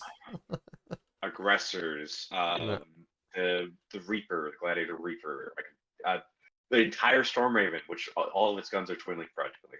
Dude, the Gladiator Uh, Reaper is worse because it's also sustained hits too into infantry, right? So yeah, with reroll it's wounds, and if you just do if you reroll hits, and then you can give it crit on 5s, and then yeah, also it'll have devastating wounds twin link. yeah. No, it's fine. It's yeah. Anyway, this is a like yeah. It's oh, some of my friends have started to call out the fact that like when I'm playing Grey Knights, okay, and I shoot, I'm like, and I get, I shoot my heavy sight cannon, get 4 6s, and sometimes like the last, like, does 6s do anything? And I'm like, nope. And then I'll roll 6s to wound, and they're like, does 6s do anything? I'm like, nope. So I just started to be like, 6s do nothing. Next roll, oh, guess what? On my wound roll, 6s do nothing. Like, I'm playing my data sheet here, like Grey Knights, playing my data sheet. My army rules only matter in the movement phase, which are great rules, and I'm not trying to. I'm not. I'm not licking too much salt here, but it's like, it's sad when I'm like, okay, on my one of these charge, keywords. my 10 Terminators on the charge, like, I got 5 lethal hits. Watch out. Now I don't care about 6s for the rest of this fight phase. Like, it's just like, I don't. So then I fight somebody else who's like, oh yeah, I get like crit 5 sustained hits, and then I get this other cool combo, and then I can do this other cool thing, and I'm like, man, that's so neat for you. Anyway, I'm just playing my data sheet. I have crit hit 5s with sustained lethal, full reroll hits, twin linked, devastating wounds, and anti this. And you're like, I don't know what keywords are, so go ahead and roll. But Oh, that's okay. a goal. Chat's going a little crazy at the moment. So in chat right now is Derek from 40K Dirtbags, who's been Hello, on my hello. show I don't even know how many times. Esquire is saying he played Dread Mob today, and even though he won, it's disgusting how much other factors have access to dev and sustained. And then my friends Tony and Michelle Atkins are making lewd sexual comments in chat at me, which is fine. Um, but yes, Miss to At least, Ingress is amazing. Like, oh god. let's talk about that. Won me a game the other day because like I missed Ingress, and my opponent's like that's it. I'm done. I have nothing. Like you moved that Terminator brick with Drago behind my lines, out of line of sight. I have all this shooting that now can't do shit. I'm gonna give you the turn. You're gonna double charge me with your Paladin brick and your Terminator brick, and I'm gonna lose 800 points. And I'm like, yep. You want to re-rack? Yeah, yeah. Those are very fun moments, especially when you're like, oh, I don't care if I trigger. All right, I'm gonna pull away. And they're like, all right, that's my movement. All right, I'm gonna wrap it in Chris. Huh? And it's Yeah. just being in the right spot at the wrong time for them can swing a game entirely because now all the math they did in their head are like, all right, I'm gonna remove this, something to deal with this. My turn's set. That's a problem I can't deal with anymore. What do I do? Next turn's gonna be rough, and then they start out trying to save CP for defensive stratagems or react in certain ways, and it can mess up a game plan quite nicely. Um, Rapid Ingress is a great core stratagem. You maybe Yes. use it once per game, but when you do use it, It's so hard though to like. This goes back to kind of that like game theory thing I'm talking about. So I always run tactical. I know you've played on stream a couple of times with some fixed. Um, I run tactical. back to tactical. I sure, I think it's more fun. Just in general, it's more fun to not know what you have to do, like the next game, right? B, it's the only way we can get CP, extra CP. So like going, like the only caveat to like the only thing I like about going first is that I will play pretty cagey. I'll move up. I'll set some stuff up. I'll maybe like stick a sigil unit out to grant to like pick up 5 points or whatever, and then either you shoot me and I leave, or you get close enough to charge me with a decent roll and I leave, thanks to miss. But what I'm hoping is that I can have 2 CP going into turn 2, which becomes 3 CP at the top of turn 2. And now suddenly I can do a whole bunch of wicked shit. If I go second, though, I can have those 2 CP for that miss Ingress or that miss rapid combo at the top of turn 3. And so like I can't say no to tactical anymore because we don't have grots who are 40 points and grant us CP if they're standing on an objective. We don't have what's the Eldar? Is it an Archon, a Farseer? The Wayleaper. Autark Whatever. Wayleaper. Just gives us. I don't even think they have to roll. They just get a CP for him being on the. Like it's the same with Manius Calgar, right? He just gives you a CP. They do have to be the general. The Wayleaper has to be the general. Okay, that's who cares. It's not. It's who cares. They're going to do it anyways. Right. Just very few cases the general matters. I know like 3 cases, 4 technically. One if you want to have Harlequins as battle line, you got to have one of the troop masters as a general. Imperial Knights, the new Custodians attachment, they have a stratagem for the Warlord, and then what's the Noise Marine guy for Slash Emperor's Oh well, Emperor's isn't he Joker. gonna get an index here soon? So Yes, he will. I'm We'll see. looking forward to see what they do for that. But it's yeah, I do agree with the whole tactical fixed. After playing both a fair amount, I do think that without Dread Knights, fixed is a better option for us because it is a fix is good as when you do one thing and you do it really well. In this case, when we were running lots of infantry, it was a lot easier for us to have a lot of just throwaway units of either here's 6 5-man strike units, or here's a bunch of Terminator units, and we just throw one or unit here's back there. 3 Tech Marines that we don't have Dread Knights that are worth a shit, so we just have Tech Marines to score stuff. Correct. Yeah. But now that Dread Knights help in the matchup so much, we don't have as much throwaway things for fixed. other than maybe tech brains, but it's to the point where we can still get the benefit of extra CP while being able to push for the middle objectives to do a lot more tactical missions for us. So I do agree that I think at the moment tactical is better for us for anything list that focuses on Dread Knights. Anyone that does more of the 3x10 Terminator bricks or the older list we used to do that are still somewhat viable. Yeah, I no, do think it's better for those. they are. The thing is, you can't. So let's just talk about the Dread Knight sized elephant in the room. Dread Knights. So they buffed them. They're good now. They went from being not good to good. I know we say this in the Discord a lot. Their shooting actually isn't that great. Like, it's not Forge Fiend level crazy ass, like, blast you in the face.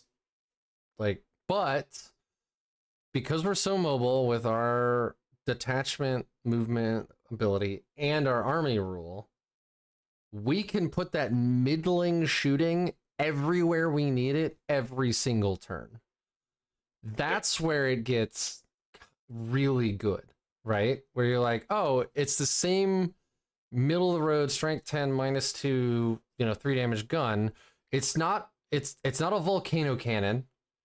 It's not even a battle cannon. But the thing is, the battle cannon is going to shoot at you 3 times a game, and this Dread Knight's going to shoot at you 5 times a game. Right? Yep. So like when you do the math that way, suddenly it's like, man, it does seem like this is kind of oppressive. And when you combine it with the fact that they're not bad in melee, 5 hits, strength 14, hitting on 3s, -3, d6 +1, yeah, you don't have any rerolls, you don't have dev wounds, you don't have anything crazy like that, but like that's not a bad profile. It's shit into hordes, obviously, but like it's not bad. So that's where people are like, man, these things can do everything. If you added the fact that although yes, they're toughness 8, which means Melto's shooting them with 3s, the fact that there are 2 of armor and a 4 invuln means that sometimes you sort of just scam people and make 4-ups, and what they thought was going to work didn't, and now they're in a bad spot. I actually had a game just the other day where my Grandmaster Dread Knight charged into, and I kind of move blocked myself, which was my bad, but I had to charge my Grandmaster first. I wanted to charge, I had a Dread Knight next to him with 1 wound. I was going to charge him first, but there was a Falcon in the way that I misappropriately targeted my shooting in the prior phase. Anyway, I couldn't get my Dread Knight in to bait out the Overwatch from the Avatar of Cain. The Avatar of Cain's shooting is actually pretty legitimate. I charged in with my Grandmaster Dread Knight. I'm like, he has to die. I got hit 5 times in Overwatch. I had to make 4 out of 5 4-ups, or my Grandmaster was dead, and my opponent knew that if I made 4 out of 5 4-ups, he was dead, and I made 4 out of 5 4-ups, and I killed the Avatar of Cain with the Grandmaster, and it's just like, it's, sometimes 4-ups aren't 4s, they're actually 2s.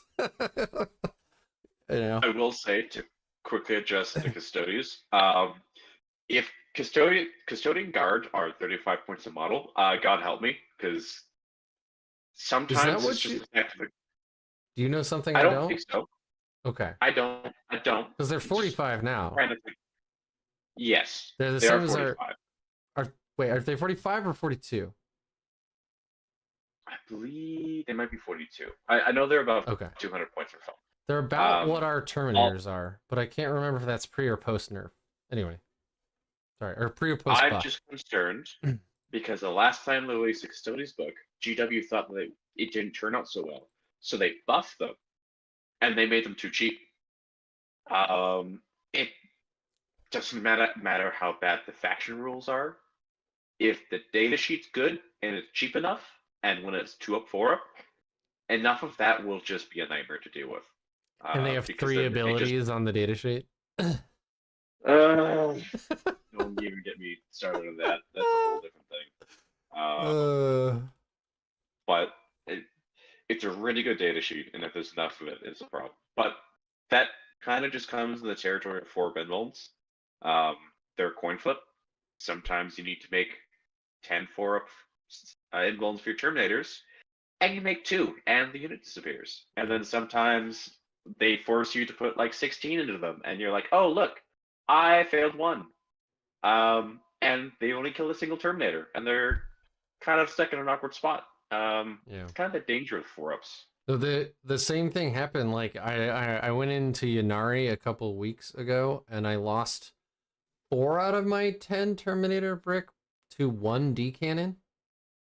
Just because I rolled a bunch of 2s and 1s for my save, and they're 3 damage, or they're D6 plus 3 or something. Anyway, whatever. Like each fail is a dead Terminator, and my opponent's like, "Well, that's not math," and I'm like, "It isn't, but that's probably the game," and it ended up being the game.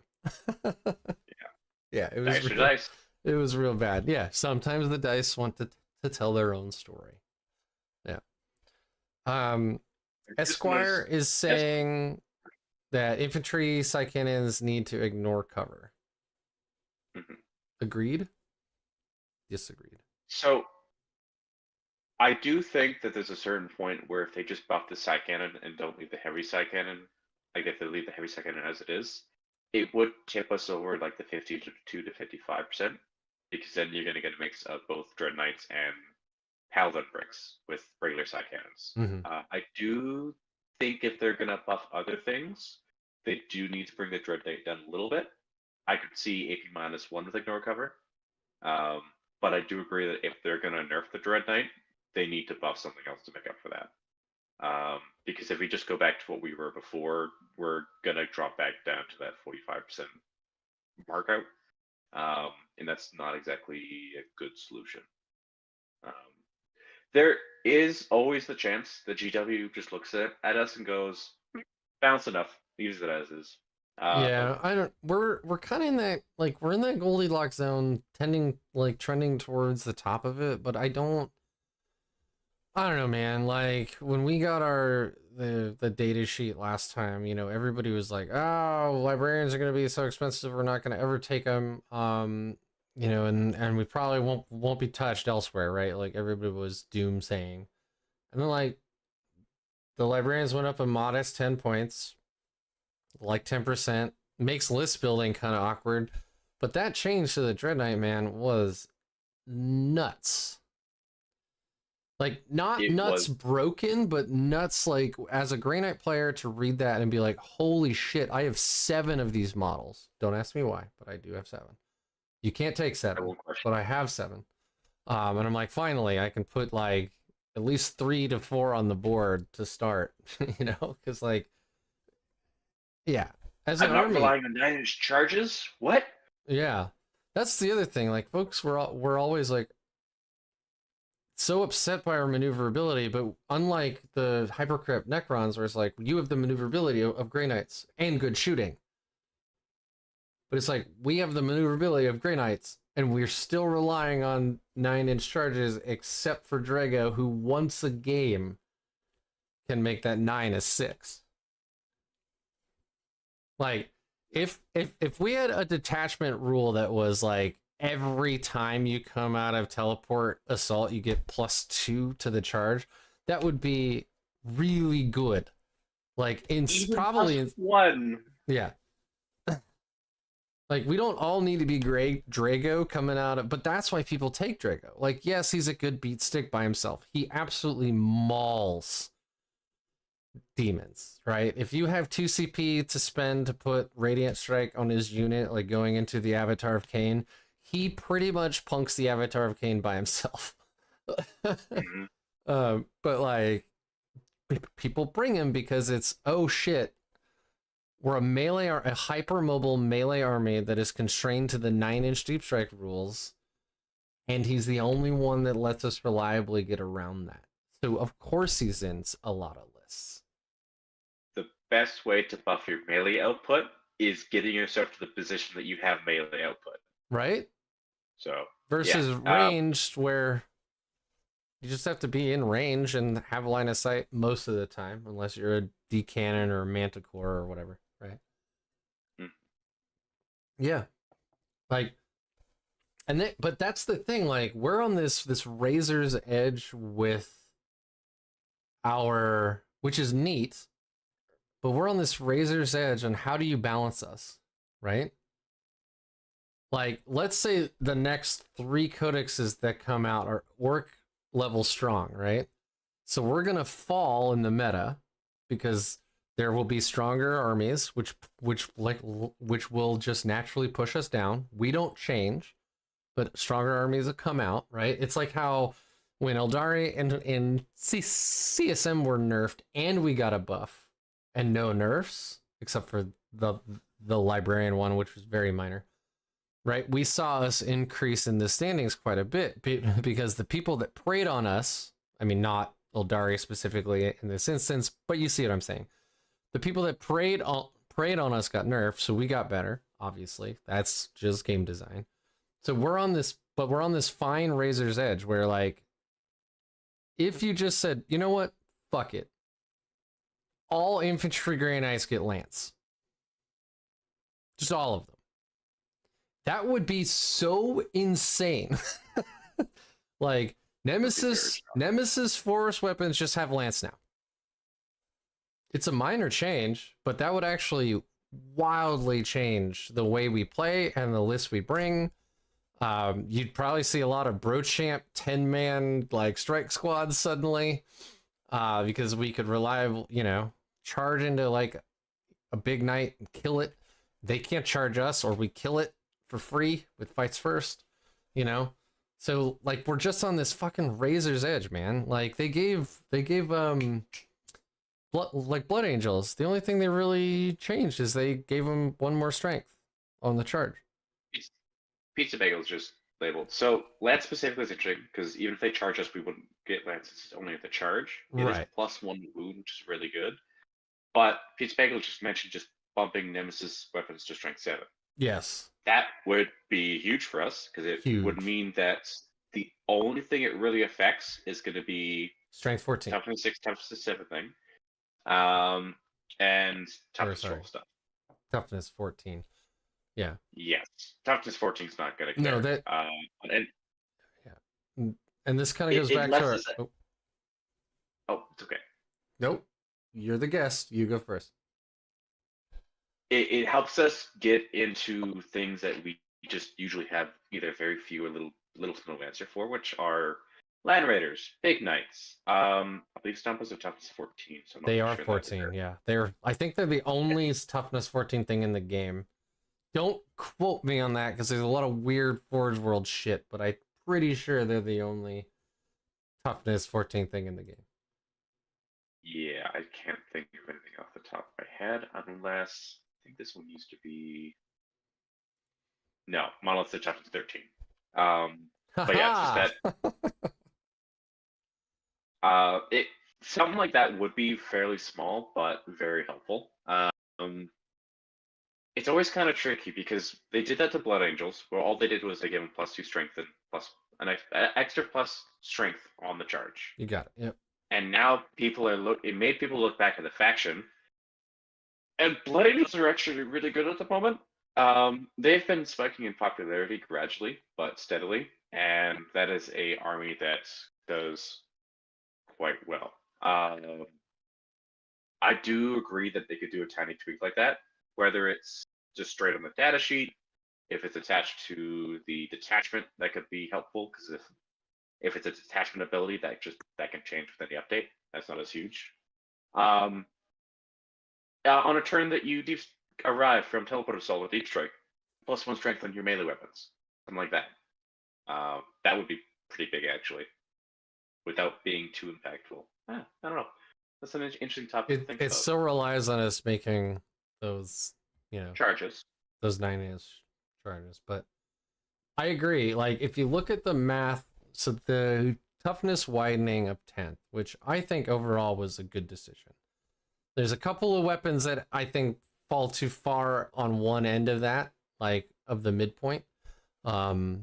Because now multi-melt aren't really anti-tank anymore, which is a little weird, but whatever.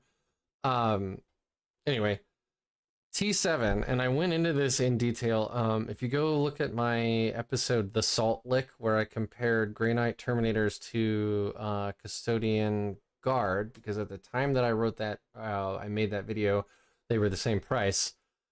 And if you look at how, you're like, what the fuck? How are these even near the same price? But anyway, a lot of the point with how efficient they were in melee is because toughness 7 or strength 7 in a game where the toughest vehicles, with a couple exceptions, are T12 and you're S7, is an insane breakpoint.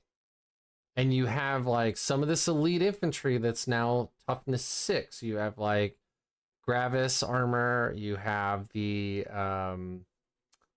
Votan Terminator analogs, they're all T6, so wounding them on 3s instead of 4s. Hawk Riders. Yeah, and they're all T7, right? Like, going to strength 7 on your melee weapons is actually an insane breakpoint. It's worth a ton as far as the math goes. It's wild, the difference between strength 6 to strength 7. It will, against toughness 12 or 13, it'll double your output. Against anything that is toughness 7, it will increase your output by 33%. If it's toughness 6, you'll get 25%. It is very big. Yeah. And you know, this is also when Custodes were strength 7, and I don't know if they kept this stratagem in the new shield host like rules, but they had a stratagem against vehicles and monsters that you get +1 to wound as well. So they had that insane breakpoint where they were probably only wounding you on 5s anyway, and then they had +1 to wound. So they were wounding almost everything in the game in melee if they really wanted to on 4s. With like Trajan being an outlier and stuff like that, but like the Custodian Guard were wounding you on 4s if you had 1 CP to spend and you really needed to kill something. Where like with full rerolls. Yeah, yes, with full rerolls. Where like when you compared it to Grey Knights, it's like, all right, we have lethal hits on the charge. -2 damage is a good profile. Like, I'm not mad about it, but like 40 attacks hitting on 6s, 46 if you include Drago in there. Like, you get 5 lethal hits.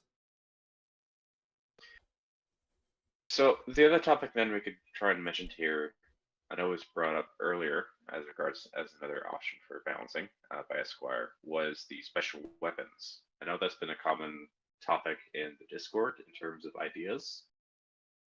I do think there needs to be some tweaks. The incinerator is good as it is. I don't think it needs to be touched. Agreed. But I do think that the keywords I could see being useful would be the regular side cannon getting Norse cover, but staying in AP -1. And then the silencer either getting the assault keyword or devastating keywords. Yeah. I would love to see it get assault, but that's just because I want my little interceptor guys to be able to move 18 every turn and still do an action. Let's be honest. Well, that makes an interesting conversation then, because then you're not just comparing damage outputs, then it creates a utility option out of the 3, where one does less damage, but you have the utility option of being able to advance and do actions or things like that. Then you sort of need to consider what their role is, and it kind of has more of a discussion point about what you take. But devastating wounds is also kind of nice. There are certain cases where that would be nice, just turning it essentially into an assault cannon. I mean, yes, but also we don't like assault cannons are good because of the rerolls. We don't have access to any of those. Like, you know, what, and as silencer 6 shots, like right now you get sustained hits 1, but you're gonna drop 2, so you're gonna hit 5 times instead of 4 times, and then it's, you know, it's no AP, it's 1 damage, right? Like if you turn that into dev wounds, you get 1 dev wound through for every shooting phase per silencer, and it makes, that's a more interesting option. The dev wound makes silencer purgation squads more interesting, It potentially makes the heavy silencer on the Dread Knight more interesting, assuming it also got the same change. But I don't think it makes it like if I point at a unit and I say this 5-man can do on average 4 devastating wounds to you. I'll kill one of your Terminators a turn. People will be like, okay. Especially a Grey Knight player, they'll be like, cool, that's the Terminator I bring back next turn. Like, yeah, yeah. You die first. Yeah, it's just, I don't know. It's not in our current state with the index. We have no idea what the attachments are going to look like. We might get a Matt Ward codex. I don't know. Doubtful, but theoretically possible. I don't know. Dream. No. I actually wouldn't want that, to be honest. Yeah. When I was 11, I would have wanted that. I would have wanted to have all my Marines kill all your Marines all the time. I'm the hero and you're the baddie. But that's not good game design. I just want to have an army where I don't have matchups where, I'm okay with having tougher matchups and easier ones. Because hopefully my opponent has the same thing, right? They get drawn into Grey Knights and like, oh shit, I'm like, I got to play this game real hard. But I might get a matchup into guard, and then now I'm like, oh shit, I have to play this one really hard, right? That's fine. That's overall game balance. But I also want compelling choices. We don't have very many data sheets, and I don't want to be like, I could go into my data or my battle scribe data and effectively just delete the purgation squad listing. And right now, I never notice. I never make a list with the purgation squad in it. And the question isn't, oh, they're not cheap enough. It's why aren't I bringing them? Oh, their choices aren't compelling enough. So we're already at a better point than we could be in other editions where, oh, they're just not cheap enough. But like, and yeah, if they were 15 points for 5 of them, we'd have like, 3 in every fucking list, of course. But like, you know what 50. I mean? Yeah, like, right. You take as many as you can. But like, my point is, right, like, we're just at that point where it's, the flamers are really interesting on them. You drop them on like a second story. They're firing out a line of sight. They're -2 AP. They're 1 damage. They're auto hitting. So they're ignoring all the like, and indirect stuff. The problem is they're only 12 inches. So whatever you just flamed, whatever's still alive is charging you next turn. And then you die, because even though you're 2-up save, you don't have an invul, you're only 2 wounds, right? You like, now you don't have cover in like in melee and stuff. So now it's like, okay, well, what else can we bring? Well, we have the Psy Cannon. Strength 8. I'm listening. AP 1. Oh, you lost me. Yeah. Because in this edition, that's AP 0. Especially when firing indirect. So I will argue about that, because there wasn't that recent event that a gentleman or lady, I don't know who they, it was a 127 person event, and they placed 3rd, I believe, and they had 3x5 perks with Psy Cannons. And they also had I don't know.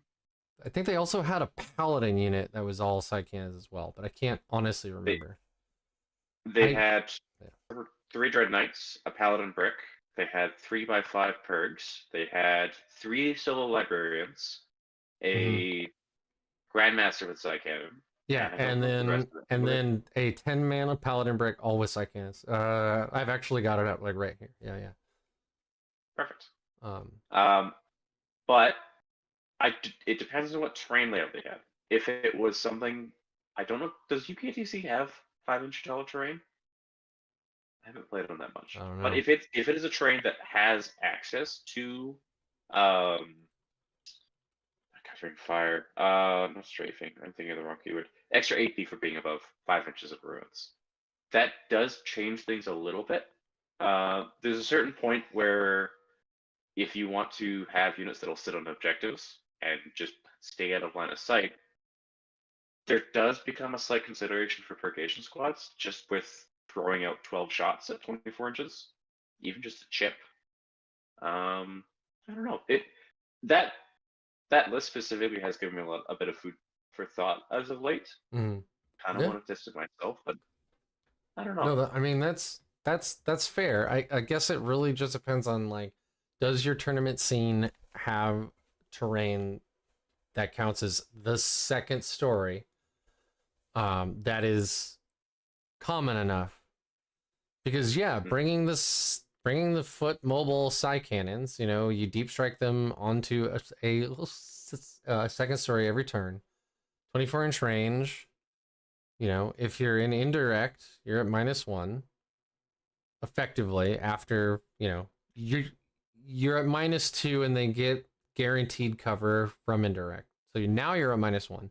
And yeah, that is a compelling option because, you know, now Space Marines are saving on 4s, not 3s. Every failure is a dead Space Marine, right? You can get them into range to do things like kill infiltrators easily, Which is actually.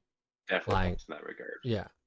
And if It you're in a bad matchup where strength 6 -1, 2 damage, or strength 8 -1, effective -1, 2 damage doesn't mean anything, they can just go score you points. They can go do behind enemy lines, or they can do deploy teleport homers, or they could do whatever else, you know.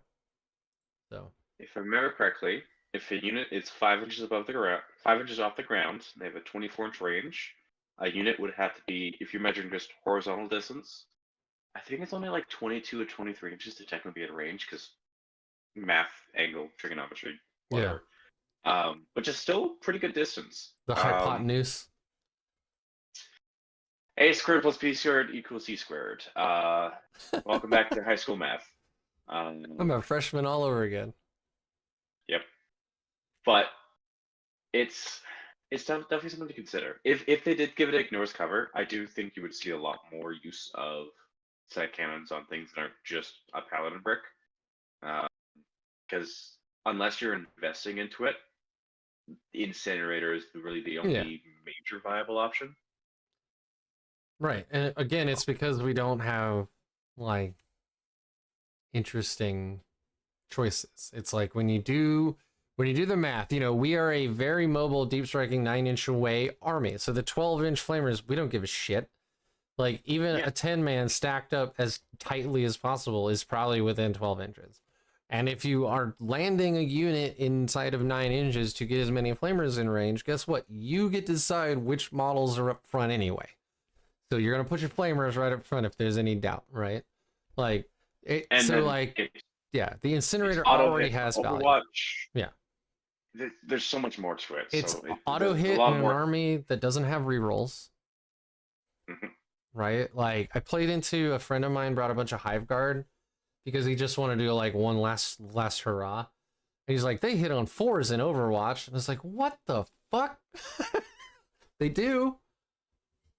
You know, if they're on an, I don't remember how it works. I think it's like they hit on 5s in Overwatch naturally on their data sheet, but if they're on an objective, they hit on 4s or something, or if they're firing on something that's on an objective. I don't remember, but anyway, they were hitting me on 4s in Overwatch, and thankfully those guns are not like they were in 9th edition, because that would have been end of game. I remember them. Let's not bring that Yeah, up. Poor the story. Impaler cannons fighting Uh, 3x6 mid game every they just game where they just back at the board, shoot across, pick up your Marine army or yeah anything else. yeah pick up 400 points of your army every turn. Yeah. Yeah, it was yeah. Impaler cannons could fuck off. I don't miss And they them. did. Thank Yeah. God. But Uh yeah, we'll have to wait and see. Another day slate's coming at least probably in the next 2 or 3 weeks. well, At this least one's before the supposed end to of be April. mostly points, right? Like, not to say that they Yeah. won't do other changes, but the balanced data slate last data slate was pretty cool. Like they gave Dracoria a whole detachment. Just hey, here's a fourth of your upcoming codex. Just here you go. They buffed the data sheet. They added an entire new detachment. They've rewritten. I believe that they do any faction rules at the time. They've changed several things that they've never done before in the past. So I at least am hopeful Yeah, because it looks like they're more willing to make more drastic changes. and I think Um, that's great. I think that's I really agree. great. You know, I've asked this question of a bunch of my guests in the past, but you know, when the Grey Knight or whenever your favorite faction's codex hits, would you rather it be overtuned or undertuned? You don't get to say perfectly balanced. You have to pick overtuned or undertuned. I'm gonna make a bit of a. I wouldn't be against us having an AdMech style codex, and I know that's a bit of a So a hot take. really bad one, No, no, no, no, no, no, no, no. So or listen up, or listen up. or you mean ninth edition ad? No, no, no. I'm talking about 10th edition. So the reason why is because if we keep the exact same data sheets, just like AdMech did, and all they did was they added us a variety of options that some of them, sure, they could be keyword locked. Some of them could be vehicle only. Some could be power Mm, armor. Some could be Terminator. Sure. Despite the fact that, yes, the AdMech data sheets, some of them do suck. The only restriction behind AdMech for the good lists that are winning events, since the data sheet, they've won 3 events, and they have above a 50% win rate on average. Very low player base, but they are doing well. But the only reason why is because the few players that have the money to afford the good units, yeah. those good units, when run, are a nightmare to deal with. Um, so it's more along the lines that if we get the tools that some AdMech has, I would be happy with that because when you end up like orcs, you start off initially where you have all these tools and all these abilities and keywords that are great, you're really strong, and over the next 3 the data slates, you're going to get nerfed and then nerfed and then nerfed, Right. and then rather than having improving capabilities or newer tools as it goes on, your tools and your kit is being taken away over time, and Hmm. you're getting less units. And so rather You're getting than fewer options, whether it be units or combos or just number, yeah, just number of models on the board because like points went up. the main thing is that when you're playing with what you have there and a change happens, if you get more stuff or more to your toolkit, you have a set base of what you're capable of doing, and you know what you're capable of doing, and then you're just getting more options, which gives you more play patterns, more play styles. But if you have a set toolkit and tools are being taken away, you have to try and adjust and adapt for openings or weaknesses in the list. And sometimes they might be little changes, and you're like, oh, whatever, I'll be fine. And then sometimes they'll do stuff like with Custodes, where they'll just rip out a section of it, and you're like, oh shit, I'm about to fall over because I don't know how to adapt to this. Um, that's why I would prefer either slightly or larger underpowered codex. Um, the main thing is as long as there are options. They may be bad options, but as long as they're not just like, here's here's 4 detachments. One is for non-psyker units, and you're like, what the fuck? What's the point of that? There's nothing in that. I I see what you're Um, referencing, sir. I see what you're referencing. Yeah, one is for servitor only army. oh, by the way, they're gone. I'm I'm waiting for that, but Would you like to um, roll Silver Tide 400 or 200 plus servitor bodies? We have the detachment for you. woo. Um, oh, uh, I I am I'm not entirely against that pizza bagel if we get put into an Imperial Agent Codex. Because if there's a Grey Knights detachment and we're not captain taking Imperial Agent allies, you're goddamn right I'd like to take multiple Assassins and Inquisitors. well, they still have epic hero, so Oh, that's fine. But if I can take um, a Callous Assassin, Codiez, 2 regular Inquisitors, and just stuff that throughout the army, for example, I'm okay with that. do I feel like like that would Cody is. also. He's a spicy boy. He was my favorite when CSM were good because the Philippine against attacks made by demons means Yeah. that we don't just die to Forge Fiends. Stealing CP is great because Eldario was everywhere, and a lot of factions would generate extra CP. Love that guy. Not as useful right now, but he's a tool in the back pocket for now. But yeah, I think I would prefer that because if you just to extrapolate from this, we have a fellow in the Discord who's also a huge anime player. There's at least like 3 or 4 detachments in AdMech that have really cool abilities to it. They're just keyword locked. And some of those datasheets specifically aren't very good. But with Grey Knights, Paladins and Terminators are pretty good. At this point, there's a pretty good comparison between the two of them. Terminators are better for holding objectives, and they revive models over time, and they get lethalness in the charge. Mm-hmm. But Paladins have more access to special weapons. The -1 moves help for certain cases. And they're better as a 5-man unit than a 10-man unit, unlike Terminators, I find. Strike squads are good. Interceptor squads are good.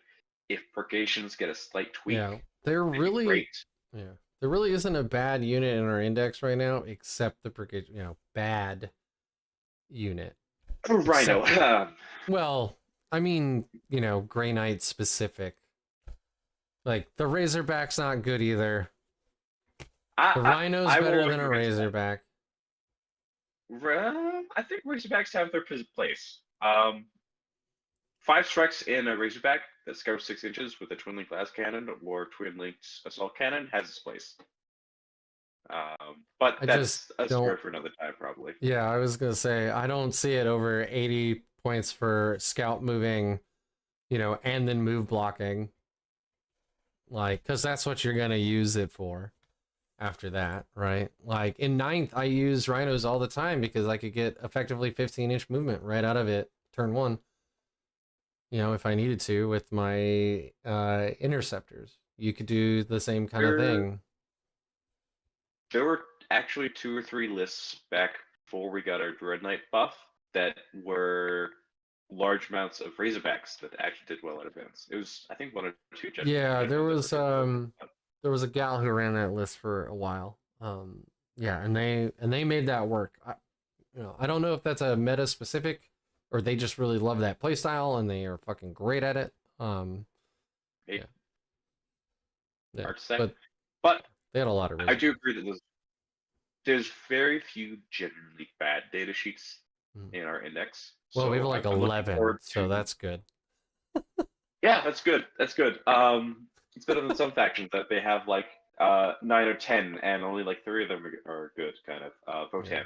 Anyways. Well, I mean, like, I think we have like actually 12 or 14, but the vast majority of them are characters. So it's like the Brother Captain. Okay, that is technically a data sheet by itself, right? The Grandmaster Dread Knight is technically a different data sheet than the normal Dread Knight, and it is because they have different abilities. But you see what I'm saying? Like, we're more balanceable like Harlequins is in terms of amount of unique data sheets than we are balanceable for like Space Marines or Drukhari or God forbid Orcs or Eldar, right? They have a ton of data sheets.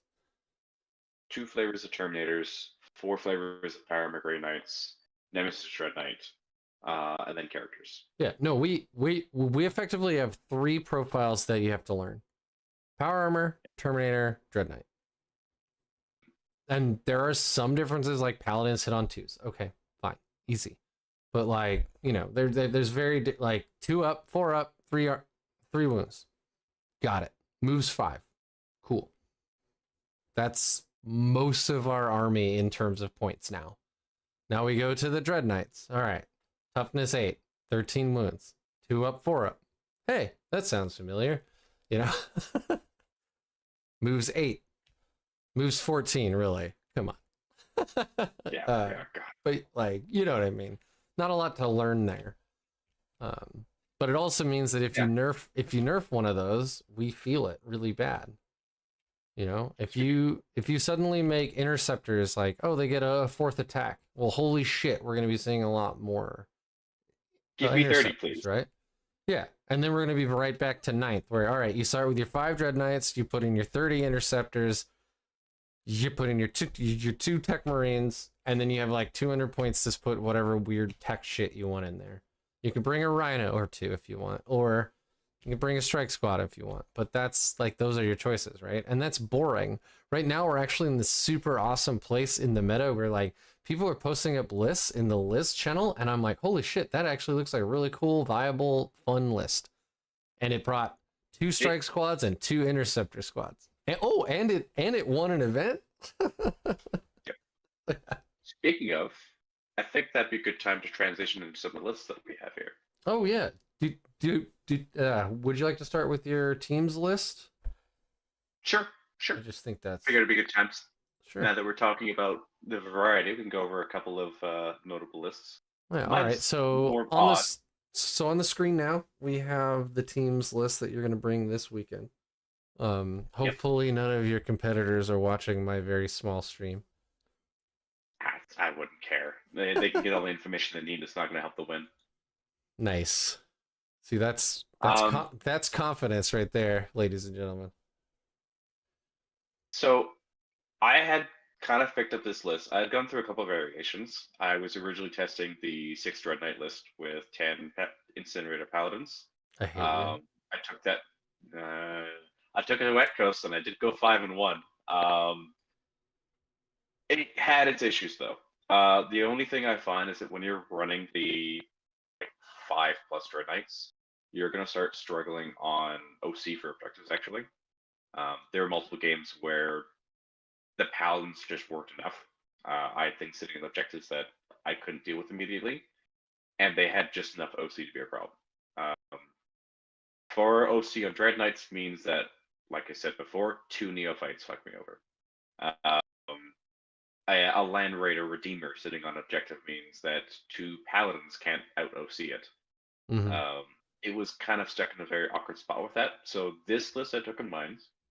I prepared because for our list matrix, we didn't really have a good list to deal with other Grey Knights, other than sort of our Necron player. He's very proficient with that, and he is taken to Doomsday Arcs.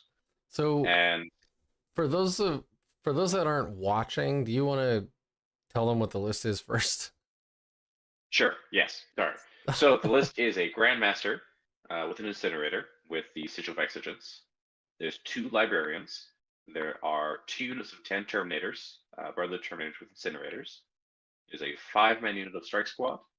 There's a 5-man Interceptor Squad, and there are 3 Nemesis Dread Knights, not characters, with hammers, incinerators, and cannons. I put an Incinerator on the Strike Squad and Interceptor Squad, which is different for some people. And it depends a little bit on the matchup for who leads the Terminators. Usually it's going to be a Grandmaster Librarian, but I've prepped this list here specifically for when when our team runs into, at this point now, Tyranids who have multiple Maleceptors and or Zone Throats, or Thousand Suns or Grey Knights. So the whole idea I had for this is that I still wanted to lean into the Terminators who are able to sit on objectives and out OC most things. You would hope. 32 OC and a brick is a drug. It's pretty good. Pretty good. Last I heard, yeah. Very few things beat that. They're also a pain to chew through because you're constantly reviving them, and when you're using that in that way and you're leaning it to cover and true silver, there are only specific things that can answer that come to play. Notably, if you run into another Grey Knights player with multiple Dread Knights or T-Suns, or like I said, a Tyrannus list running the Maleceptors, 3 damage attacks at decent AP, ignore cover in some cases, or Magus, all of which are psychic. So in those Right. cases, I'll run the Grandmaster by himself, and I'll put the Librarians in both squads. Yeah. This lets me use the Grandmaster sort of as a fake Captain Stern. He doesn't get back up, but he has 7 wounds, and if you shoot at him, he just vanishes. Yep. I mean, he has the sigil on him, so. Yeah. Yeah. Which thankfully you don't need to have him leading you to use that, so that helps a lot. But yeah, this was sort of meant sort of as a middle ground list, either to score 10s or to beat those sort of matchups. There are some games where if I'm put into a certain list, I will just 16 for them as an example. Yeah. I'll score more than 30 points than what they get, kind of thing. But it was sort of meant to fill gaps in what our team was capable of. I don't know if I could recommend this for singles as much, because there will be some games where you'll run into something you just can't deal with. But I don't know, might be interesting to try that. Yeah, I was gonna say this actually isn't like, granted, I've won an RTT once. I've come in like 17th at a GT once. Not a stellar player is my point. This actually, again, like we're just in such a good point with our meta right now. Like if you had enough practice games going into the meta armies with this list, and you actually had a game plan into all of those like matchups, you could probably do pretty well with this. I don't think you're gonna go 6-0. You can go 4-2, 5-1, whatever, but like you're gonna have a good showing with this list. This is still like, this is not a garbage list. This is, in singles. But we've discussed it on the channel before. If you go into the mirror, and let's be honest right now, from what I can tell, like every single team, with very few exceptions, is going to have a Necrons player and they're going to have a Grey Knights player right now. Because those two armies are so good into certain other matchups. Or if they're not really good, they're good at bringing out a draw or a near draw. And when you go into the team's mindset again, if you can go into one of the other team's really good players and with a like less than average player from your team skill set and grind them to, a draw, that's actually a huge win for your team for that round. So I'm not going to name the person I played against, but I played a game at Wet Coast where I ended up with a Grey Knights mirror. It ended up where this was Dawn of War. It was layout 4, which was terrible, and this was Scorched Earth. Is it layout 3 or layout 4? It was just a very open one. And there was, due to Dawn of War, there was really only one spot you could hide your units comfortably. So we both ended up putting, I had 6 Dread Knights, he had 5. There's slight variations in our list. I had most of my guys hidden. He had most guys hidden. I went second. Unfortunately for the person I fought, it ended up being a really stringy game where he had to expose himself first, and I ended up beating him 119 because I got the drop of him. I picked up several of his Dread Knights. He didn't have the tools to deal with me anymore. The mirror match, if you don't have any sort of protection specifically for Red Knights, can be very volatile. Yeah. Because then it comes down to the 4-ups and whether or not you can remove the opponent's Dread Knights who can kill your Terminators. And with that, the guys I have with me is we have a team of Necrons. I'm playing Grey Knights. We have a Thousand Suns player. We have an Eldari player, and we have a Space Marine player playing Ultramarine Gladius. And most of them should be fairly decent into Grey Knights, but it's still something that it could give them trouble. The Necron player might not do as well if it's a decent Grey Knights player, and he's the one we're trying to swing around to get higher scoring games with. He's a fairly proficient Necron player. His name's Liam Bath, Gorgeous Army. He's on the team, but it's to the point of trying to fill in that gap because, as you said, well, I've been seeing like with the Pirate Cup or Alpine, and just how popular Grey Knights and T-Stones are getting for that reason. So having tools to deal with that ourselves was something I was trying to lean into a little bit more. Yeah, and that's where I was going with my long tirade there, is like, if you go, if you know that almost every team is going to bring a Grey Knights player and you get to see their list, like, if you see a list that doesn't have Libbies and you have Libbies, you're like, oh, put me against the Grey Knight player. I can remove bad matchups for the rest of my team who maybe don't want to fight Grey Knights. And I have basically the counter tech choice to their army because all your melee is psychic. all of your guns that aren't storm bolters or incinerators are psychic. You know, like I'm going to effectively have 50% more bodies on the field or more wounds on the field than you are. And if you don't have libbies and I do, I win. If you have libbies and I don't, I mean, not you. You can eke out wins, but like it's gonna be way fucking harder. It's an Way uphill battle. harder. Yeah.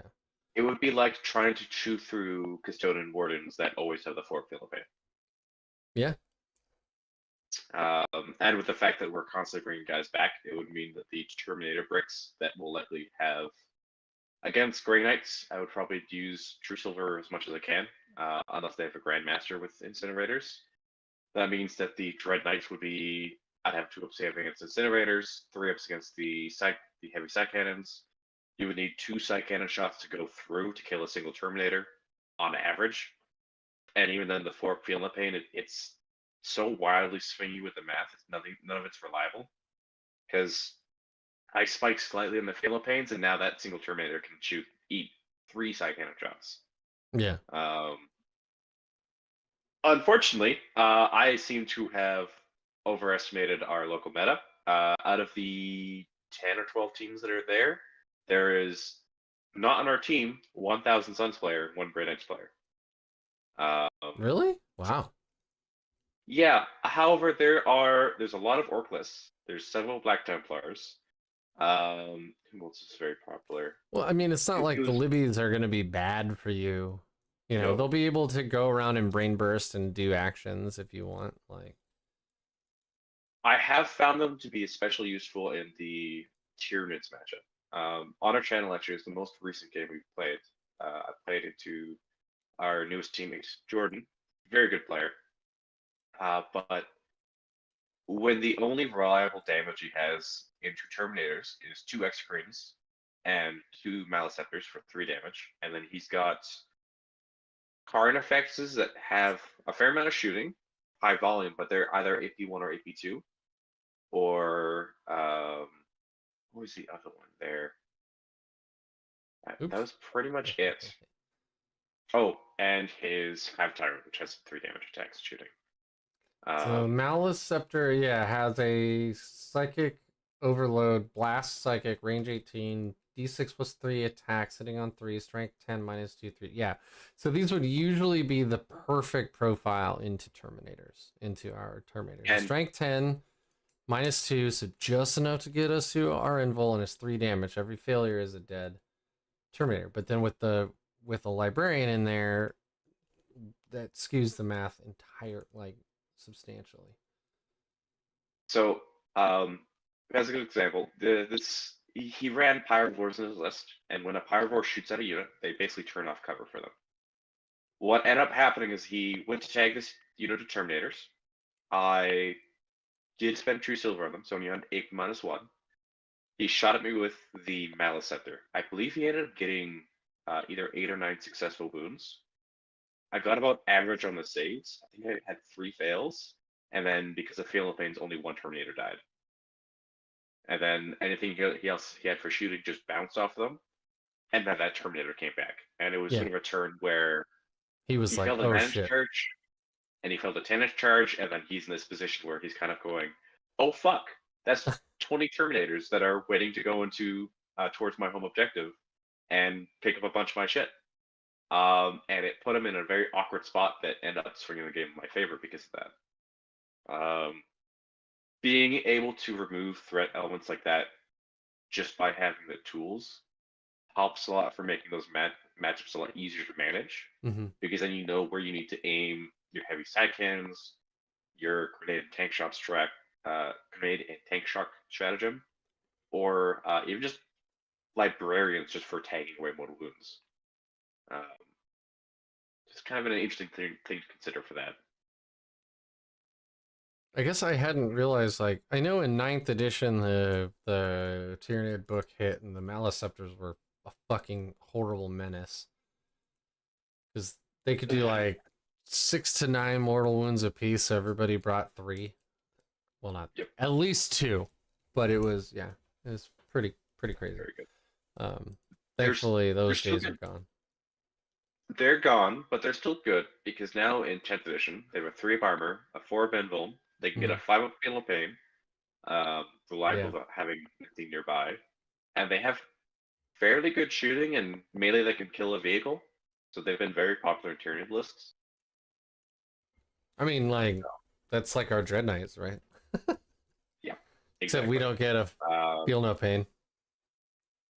oh, if Dread Knights had a feel no pain. Oh, the things I would do. You would be unhappy with me at the crimes I would commit. So a Malreceptor is a T11, move 8, 3 up save, 4 up invul, 14 wounds, 4 OC. And yeah, and their melee is their strike is 3 attacks, hitting on 3 is strength 9, -2, d6 +1. And then they have and then they subtract 1 from the hit roll for enemy units within 6, and then if they're below half strength, it's also 1 from the wound roll. So Yes, it's a they're considerable very. amount of yeah.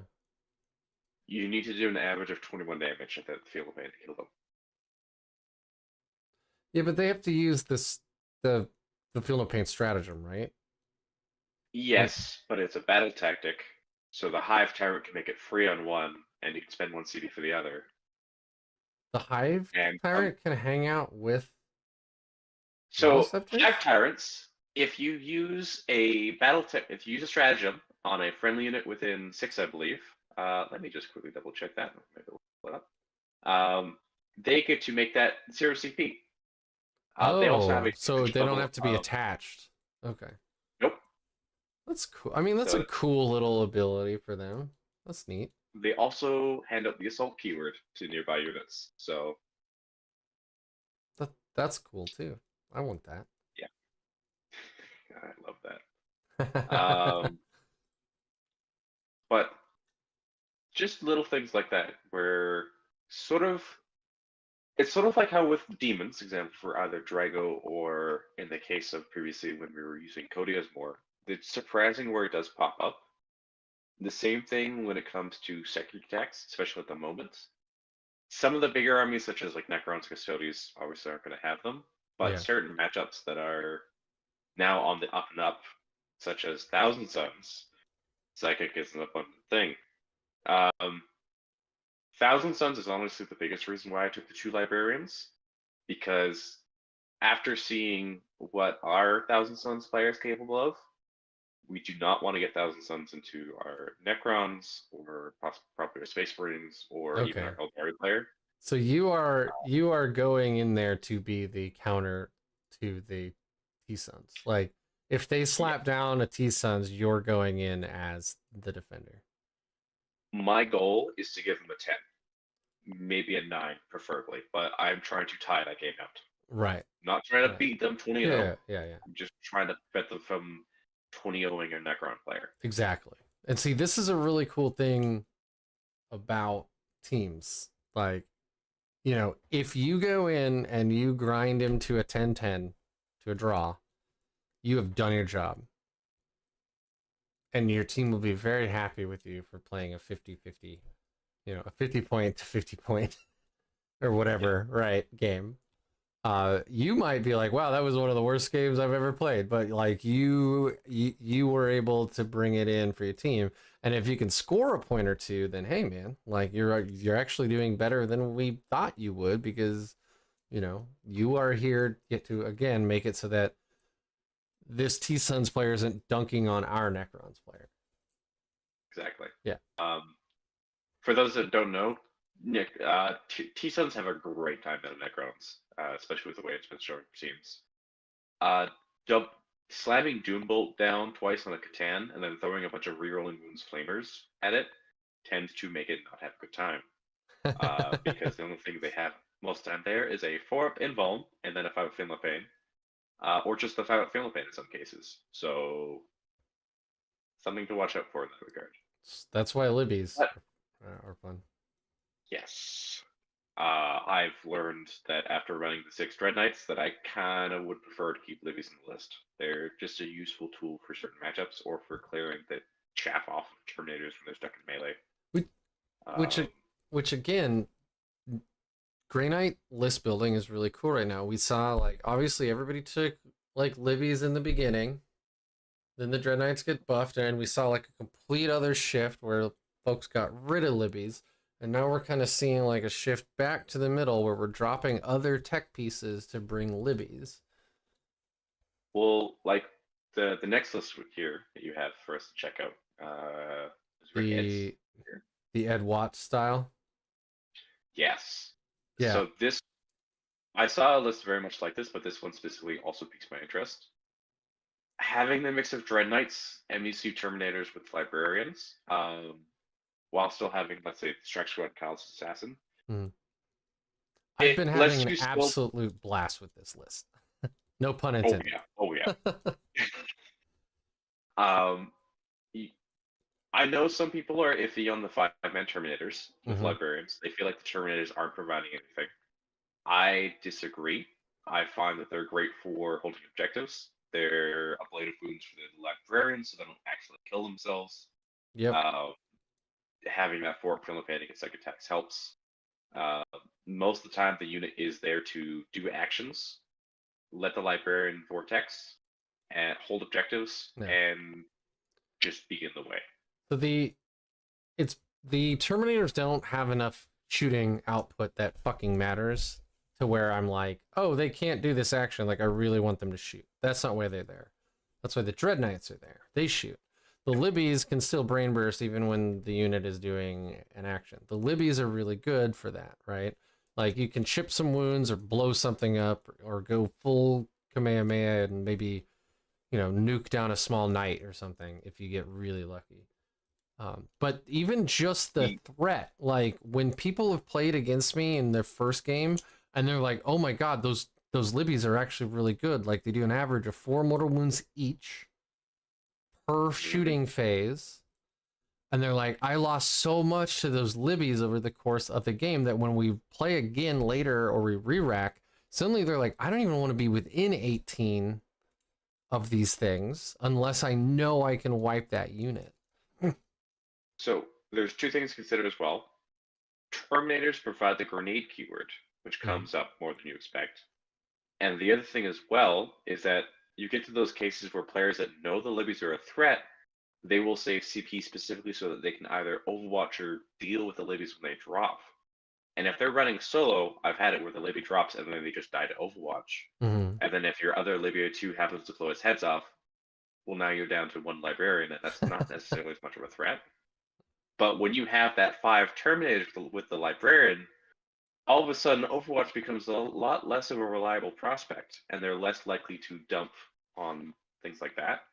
And they have to invest more to deal with the Librarian, while you still having a good amount of OC, because 5 Terminators of the Librarian are still 17 OC. 17, yep. I was just gonna say that in my experience, granted I haven't like taken this to any tournaments and stuff, but like in my experience, you know, shoving 17 OC, 2 up, 4 up bodies, 3 wounds each, and then just being like, even if you battle shock me, I'm still 1 OC each, has made it, has, you know, and then when you, like your base is pretty big, so if you're really good with movement or your charge, like you can kind of body units off of an objective or stop them from being able to even tow in with more than 5 or 6 models, and then they have 12 OC on and you still have 17 and you don't really care, because 17 is often a lot more than 12, so you end up winning.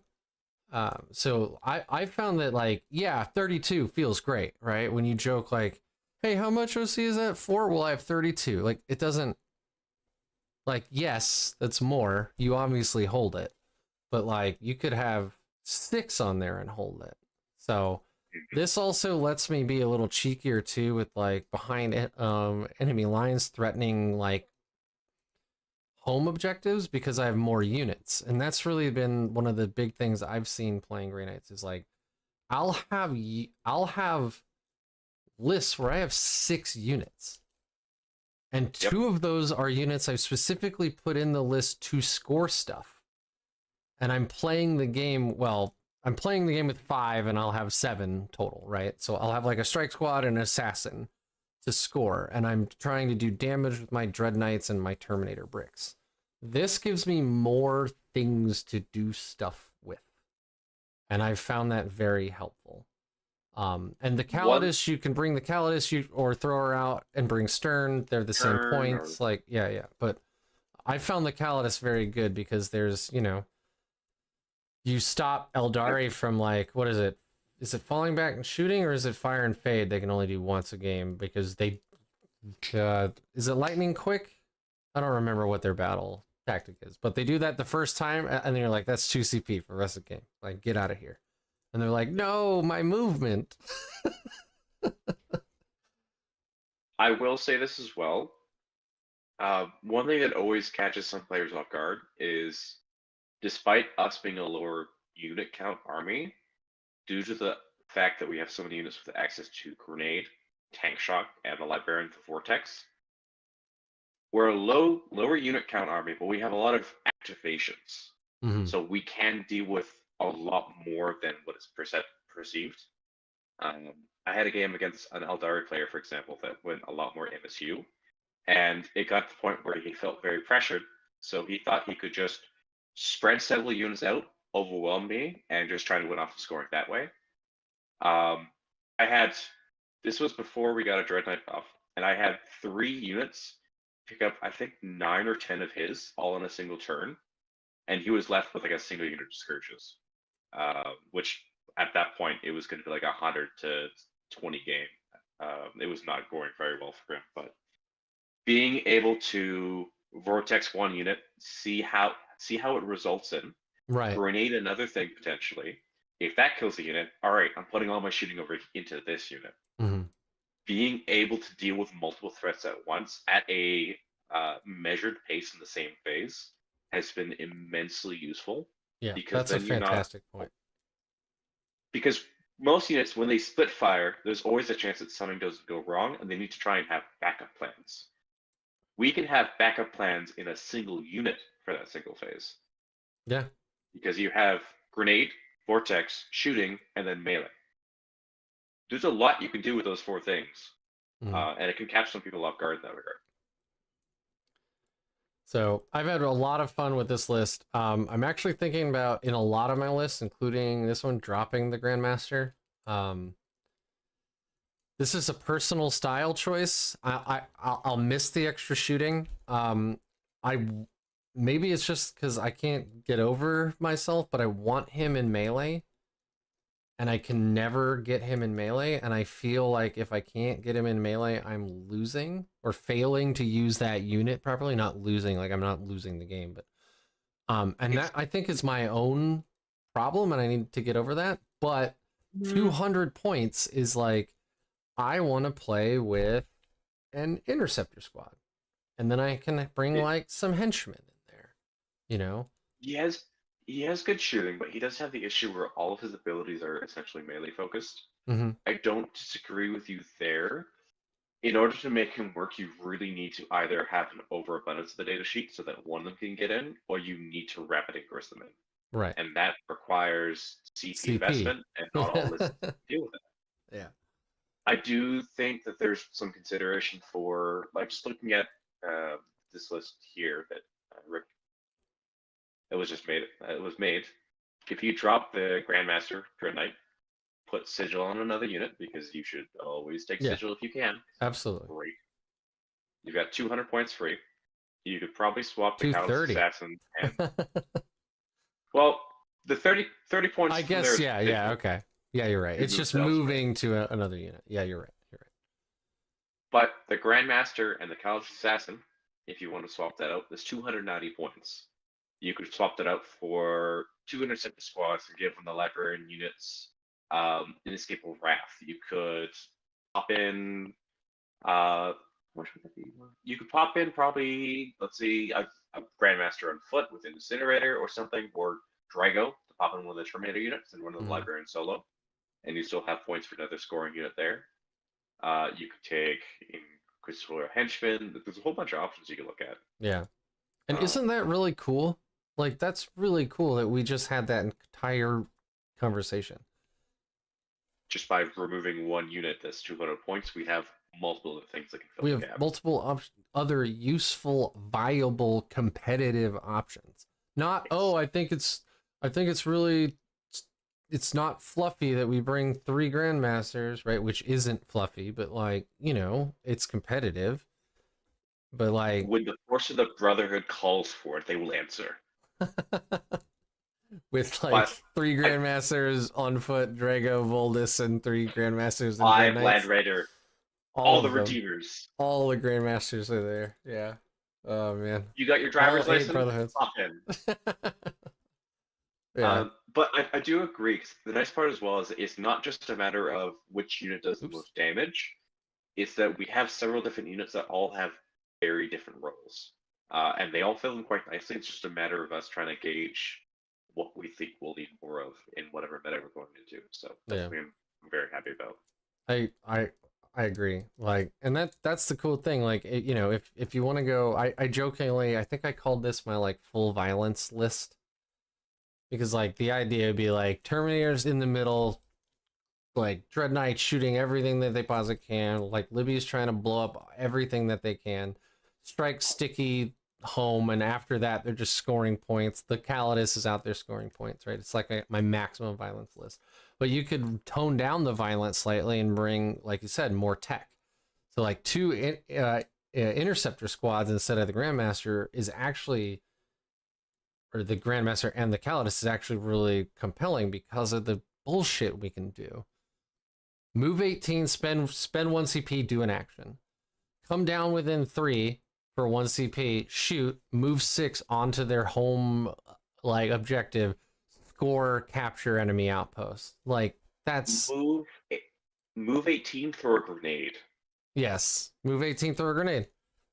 You don't even have to shoot after that. I mean, it's better probably that you just do the grenade instead of shoot, because store bolters do dick into anything that's T4 or higher. But yeah, I mean, you know I what I will mean. 5 interceptors with an incinerator for one of them will kill 10 gargoyles almost on average. I will say that. Hmm. I just love the Uh, idea of coming down within 3 and doing some grots, shooting a bunch of grots, and then now you've stopped them from being able to get CP, at least from that unit of grots, because they probably have more. And then you've towed in on the objective. And now you've forced them, like, oh my god, this 130 point or 135 point annoying ass unit just took my home field objective. I have to go back and get it. I have to send and it something helps back there. and it helps when they have the oh god, what is the one that lets us not drop on objectives? That annoying mission bonus rule. Mark static? No, not mark static. Static. But either way, just it helps fill in gaps where for scoring that other units that are good for scoring might not be able to do. So I'm a huge fan of interceptors as of late, so I'm Yeah. definitely in that camp. And that's really cool. Again, like, I know I've like said it 40 times, but like that is so cool that, yeah, you're a fan of interceptors of late. Scramble field, That same. means you've played with them, you've enjoyed them, and now you want to bring them more. It's Yep. not like they were ever bad. It's just, oh, we're kind of trying them out now. You know. Yes, scrambler fields is fucking awful, but interceptors just do it anyway. They come down, shoot, move 6 onto the objective. It's yours. I will say, the team event I'm going to this weekend, I think it was round 3 or 4. They decided to change up the not using the preset missions for GW. One of the rounds is Vital Ground, Hammer and Anvil, um, Scrambler fields. Scrambler Fields. It is the most grind. I have never played a mission that felt more difficult to deal with because with the lands they have, the objectives usually sit the two side objectives because there's only 4 that are in no man's land are not very far apart, Mm-hmm. but they also sit fairly in the open. So it's hard to hold it down with units because of where you're sitting. Slower armies such as Votan are very happy in that map because they have some pretty tough units and they don't have to go very far. As long as you hold the 2 center objectives, you're getting 10 primary around, If you hold your home on the opponent's home objective, that's only 8. You can't drop on any of the objectives because scramble fails. So you need things like interceptors in order to score some objectives, or even just to get on objectives. Yeah. I mean, doing stuff like, you know, tactical, right? So like attempting target. They're like, oh, it's scrambler field. Well, Get go 2 grab off. that one that nobody's playing on right now. Secure no And man's it's like, land. and it's like, well, guess what? Yeah, secure no man's land. It's like, well, guess what? I can move on to it in my shooting phase. So neener. Exactly. Like, yeah. I mean, that's cool. That's cool. It's been just shy of 3 hours, so I don't want to keep anybody up too much longer, but I do want to go over one more list. Yep. When Daniel Mindlin was on my show last, which unfortunately some folks had some audio issues, he really loves the idea of doing a 3-brick. And I have run this exact list, which I bounced off of him after that for a day or two. I ran this exact list. I've only played it once, so like this is not a deep well of knowledge. This felt awesome. I went into Eldari. They had a couple of falcons, a lynx. That was all their high toughness stuff. They had some wraith guard that I just ignored until the very end. This list is actually I'm sorry, I don't know, this is wrong. There are no Dread Knights in this list. I'm sorry. That's a big change. I'm sorry. I was looking at that. I'm like, no, that would have been like 400, 500 points over. I had copied the slide from another slide, so that's my bad. There are no Dread Knights in this. None. I was looking at that. I was like, is that possible? Because holy shit, I want to. That would be fucking I mean, it would be if we could bring 2,500 points of units. So my bad. If anybody else also was watching this and immediately opened Battlescribe and started to build this out, I'm sorry for wasting your time. But actually, my friend showed up and he's like, no Dread Knights? I said, no Dread Knights. And he was like, oh, thank God. And then he's like, I'd rather fight your Dread Knights. Because I have 2 bricks of Terminators. I can kind of like, Drago's in one of them. I have a Libby in the other. I guess you could put Stern in there if you wanted. That's a weird choice, but I got the Libby, so I got the Mortal Wounds threat. I could do this really cool thing that I did on like one flank where I actually doubled up the threats. So I got 1 Terminator brick onto an objective. I forced him to overcommit, but I'd advanced a second one up right behind it. So he knew that if he killed the 1 Terminator brick, if he could, then the very next turn, I was going to be back on the objective with another 10-man brick, and then Drago was on the other side of the board just being Drago, being a fucking nuisance, which was rad. Stern's back there just scoring me points. The henchman got absolutely obliterated by a... in Overwatch, I killed his entire unit of 11. For some reason, they can bring 11, but you can bring 11 of the Harlequin troops. Left their leader alive, and the leader went into those henchmen and in one fight phase just obliterated all of them. But I 3-inch deep struck the strike squad back there, and in one shooting activation just killed him. So that was fine. So the henchmen were actually the worst part of this list, but I brought them as an anti-guard, anti-indirect choice. So I wasn't like teching against my friend here. Like they are there so that they have a 18-inch, a 12-inch deep strike deny bubble, and an 18-inch lone op. So like some manticore in the back can't just blow away the whole unit, right? This was a fun list. This felt very Grey Knights. I was jumping all over the place, and this is the army that I was playing when I misted and then rapid ingressed, and my buddy's just like, I'm done. I can't play you. He's like, I can't lock you down. I'm like, yeah, that's kind of the point of this entire army. So you can't lock me down. But this actually felt good. Yeah. I don't know how good this is in a really competitive level, just because the Dread Knight shooting is so good into like the Custos matchup. You know, you kind of have to have them for that matchup, at least as they are right now with their index. Um, so I don't know if this is wildly competitive, but I would bring this to an RTT all day. So I will say this: this is a really good teams list because you're going to run into some armies that just can't deal with Terminators, and you're just going to overload the board with OC and Terminators, which they Mm-hmm. don't want to deal with. Right. In terms of singles, that's really going to depend on where you're going. Some places and some local metas are have a lot of players prepping to deal with Terminators or Custodies. If it's an area where they're less concerned or they're less abundant, so people are preparing for them less, I do think this list could do well. It really comes down to how much they're prepared to deal with 2 up 4 Yeah. with the 3 wounds. Yeah. I Um, mean, really, that's always the question, right? Like, I think actually this it's interesting you brought that up, because with Custodes having, for all intents and purposes, from what everybody's saying, fallen from grace, mhm, people might bring less of that tech because Space Marine Terminators aren't that great, but Grey Knight Terminators are amazing. So when other armies don't bring Terminators and we keep bringing Terminators, other armies don't tech for killing Terminators, that makes our Terminators even better.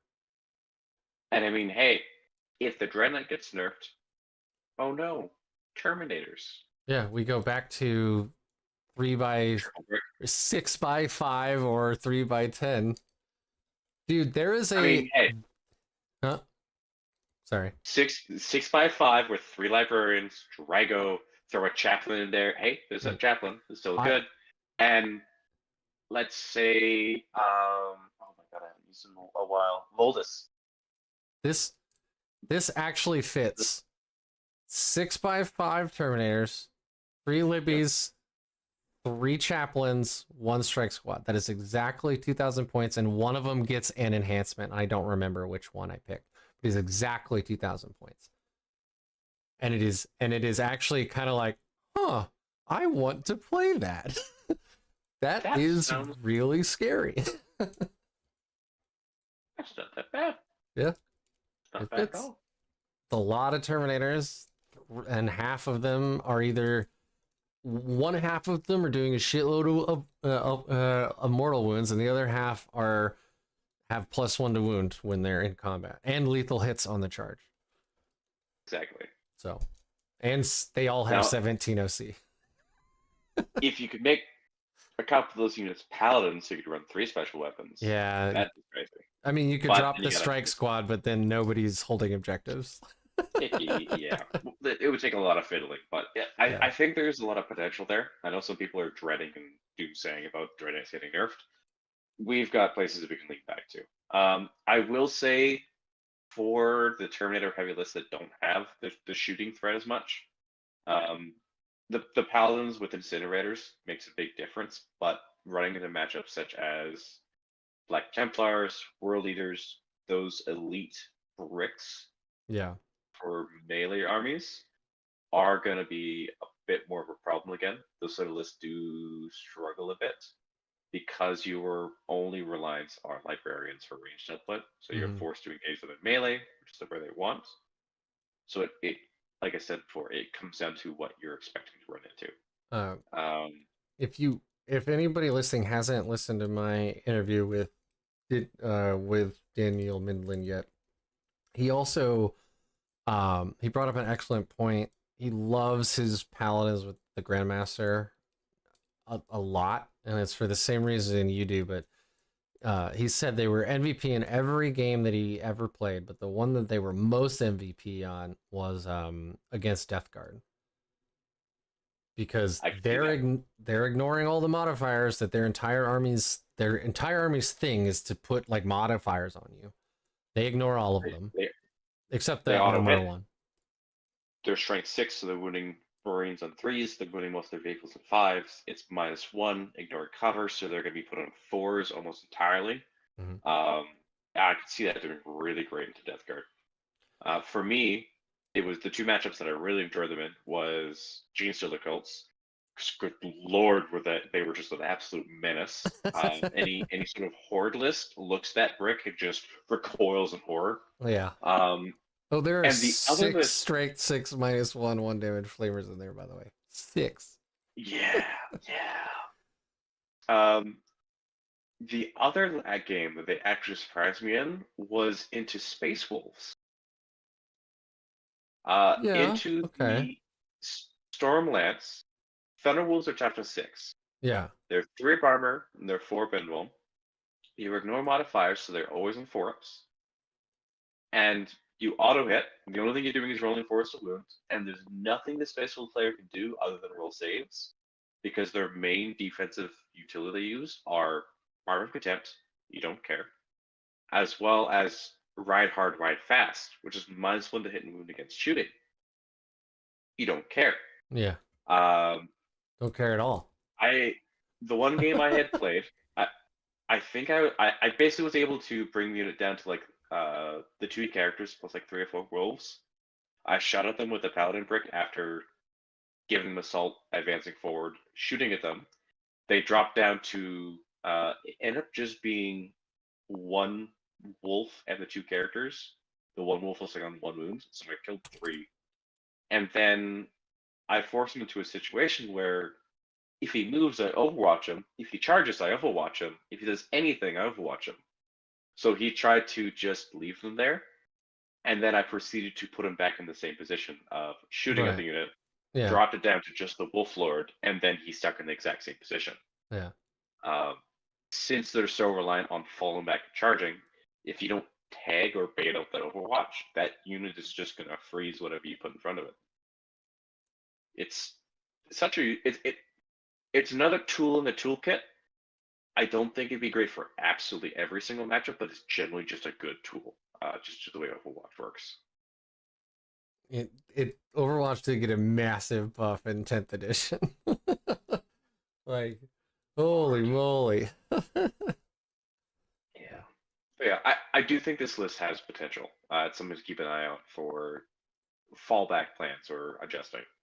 Not something I've quite will run yet, but I it's always in the back pocket. I would love to get a day free and run this at NRTT into 3 different armies and see how it did. I think that would be fascinating. Do you want to know what I really want to try? Go ahead, tell me. I know a Grandmaster in foot with an incinerator and 10 paladins is great. But what But what about if 2 it grandmasters? was Yeah, Yeah, yeah, there you yeah. go. That's just a lot of points. It's 900 points in paladins alone. I I've been mean, wanting people to bring back the 8th edition double paladin or double paladin bomb. the paladins Yeah, just slam right into them. You give one unit first to fray, you give the other sigil, and you just slam right into them. and the Or other. is it Wrath? It And what if depends you on how ran? aggro you want to be. Now, what if you ran 3 paladin The problem first? is, I think first in the fray in that list is amazing if you go second, and it's 35 wasted points if you go first. Agreed. Yeah. The only way it's So good if you go first is if it's on a cheap character for scoring. Um, and even then, if you go yeah, second, oh no, I'll teleport assault. yeah. No, it's fantastic for. I have a Tech Marine on a 32-inch base, and my opponent left exactly a 32 millimeter, or sorry, 32 millimeter base. A 32-inch base would be insane. A 32 millimeter base, and they left exactly a 32 millimeter hole. I watched you play that game, and your opponent did that Yep. like twice in a row in 2 different turns. He left Yep. exactly a spot where you could drop your Tech Marine in and score like behind enemy lines or whatever. That's a damn shame. Anyways, Yeah, it's very funny. Yeah, First in the Fray hasn't. I've actually I think that's another bit of tech that's in my Ed Watts list style right now. Is I think that one of the Libbies had First in the Fray just because I have so much. I had extra points. I think that brought it up to exactly 2,000. Because I know one of the units had First into the Fray, which was useful a couple of times to try to go snag some extra points, but otherwise I felt like it was kind of 35 wasted points. If it was like you could deep strike and then move 3 inches or something, that would be way more interesting. But it's not. So you just kind of leave that one unit hanging out to die. Oh yeah, you have 40 points spare, so that'd be enough for that. Yeah. I think that's exactly what it was. Is I put First in the Fray on one of them. You could also bring an extra unit of Voidsman if you want. That's probably a better choice, honestly. Just to, they stay in the backfield to stop deep striking while your strike squad jumps around and stickies other things.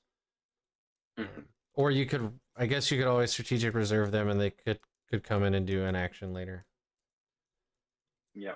Anyway. Or if you wanted to swap the assassin, you could take it to the strike squad. Or anyways, back in the whole conversation of options. Yep, we have options, which is super cool. Like I feel like orcs always have this, right? Just because they have so many data sheets. So my buddy Zach, he's the guy I play the most. He plays orcs, and I think since he started playing in 9th, but I think even since 8th when I started playing, man, like they always had options. Their units are cheap generally. Obviously, they are a horde army. They are cheap, and then they have so many data sheets that they always have some little piece of tech that they can reach into there and like pull out to try something,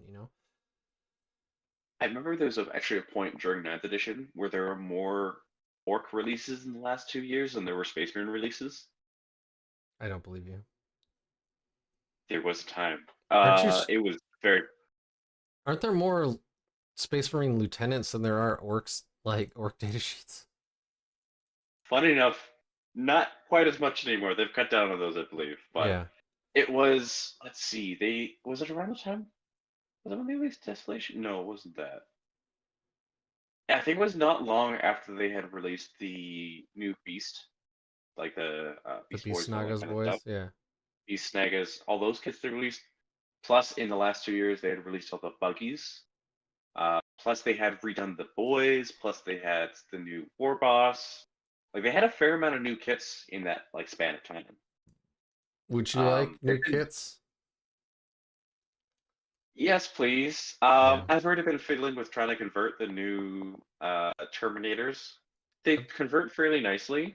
I just don't want to have to buy a kit of Grey Knight Terminators and a kit of new Terminators, or having to 3D print a bunch of shit. Oh. Yeah, that would be awful. I actually popped the legs off of nearly every Terminator. I have 3D printed the taller ones, and then I repainted almost every one of my Grey Knights so far. I have 10,000 points of Grey Knight, so that was a dumb fucking choice. But yeah, I have a lot of Grey Knights. I mean, they look good. I mean, part of it is the Thunderhawk, so like that's almost 1/10 of the of the points. Oh Lord, you have a goddamn Thunderhawk, Jesus. Yeah, it's totally legit. I definitely. I'm not gonna mention anything. 700 points on, or $700 for that. 700 points. Where do you get the points? Yeah. It's actually like what, 805 or something? And you can't play it because of the rules. I don't own that one, unfortunately. Yeah, it's fun to think about. It's not good. You have to play it as at least the local TOs have ruled that because it does not come with a flight stand, you cannot use a flight stand with it. So you have to treat it basically like a tank that has 20 inches movements. Because the rules don't give it a flight stand unless it comes with one in the box. I know some tournaments have ruled you can use your own flight stand. I made my own just because it looks cooler than when it's just on the ground. But yeah, you can't actively, at least up here, you can't use it. So it would always have cover then at that point, because good luck seeing the entire goddamn plane. Mm-hmm. But how do you even get to put it down? No, you don't. That's the problem. Yeah. There's one terrain layout and one deployment layout where you can actually deploy it in your deployment zone without it hanging off the edge or on any terrain. And thankfully, the one game I played it in, my opponent agreed to that specific mission and layout on purpose so that I could play this model, because otherwise if it hangs out off of your deployment zone or off the map edge at any way, you can make no rolls for it for an entire turn, which includes saves. See, what you need to do then is play WTC, because they have a board they lovingly refer to as the Super L table. And essentially, it's just a Super big light. crossroad. It actually feels fairly heavy, funny enough. Is It super feels like light? a 2 giant 5. Okay. Super L, as in L-shaped ruins. Oh, got it. Okay. They literally have L-shaped ruin, and then the bottom part of another L is right connected to that one, and you have 4 of those on the table. And they cover a lot of area, but it leaves this perfect little like cross-shaped area, like a traffic area, where you could probably plant the entire Thunderhawk down in the center of the table there.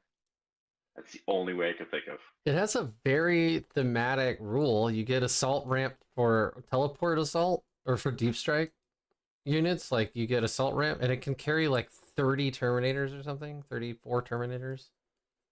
It has some fucking scary guns on it.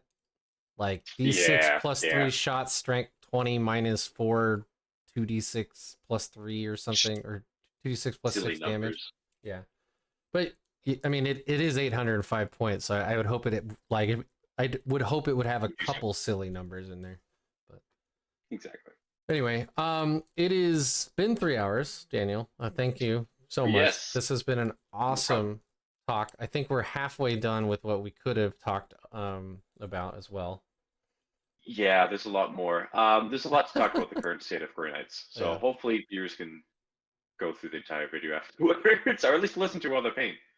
Do you have any shout outs? I already made sure that there's a link to Midtable Tactics down below, just to throw that out there. Again, Daniel only does competitive battle reports on there. Okay, you just made a face. I've been referred to as a fluff bunny, but menacing. So jokingly referred to as a fluffzilla. So okay, it's the chanting in me. When I played knights, I would write my own lore for my faction and stuff like that. But that's fine though. Like my Death Watch watch station has a whole bunch of its own lore. It doesn't matter. It's just fun to think about. I have toy soldiers. I want to do make believe. Yeah, exactly. Other than Midtable Tactics, love the group of guys. We try to keep it casually competitive. Average is achievable. See other shoutouts. Probably to do a quick shout out for not the sponsor of this video, unfortunately, but of our channel currently is Proxy Wars. I definitely recommend checking them out if you don't have access to your own 3D printer. Sorry. Other than that, it would mostly just be either you or Dirtbags40k. For anyone who's watching this for grants information, check out this channel or that one. There's a lot of good videos to watch and different ways to break it down. Our channel mostly just has live games, but we don't quite have any breakdowns of rules. Yeah, I need to do a. So you want to play Grey Knights, huh? Like video, this series, but. Well, you can't just pick up this faction and play it, young man. These aren't like your regular indexes. Yeah, exactly. It's also, you know, when are we gonna get a codex? Because once we do that, whatever I probably wrote and filmed earlier is now outdated and useless. But we'll anyway. have to wait and see about that Imperial Agents leak and see what happens. There we go. All right, I'm gonna close down the stream. Thank you everybody for showing up. Don't forget to like, comment, subscribe, share, all that jazz, and don't forget to call your mother.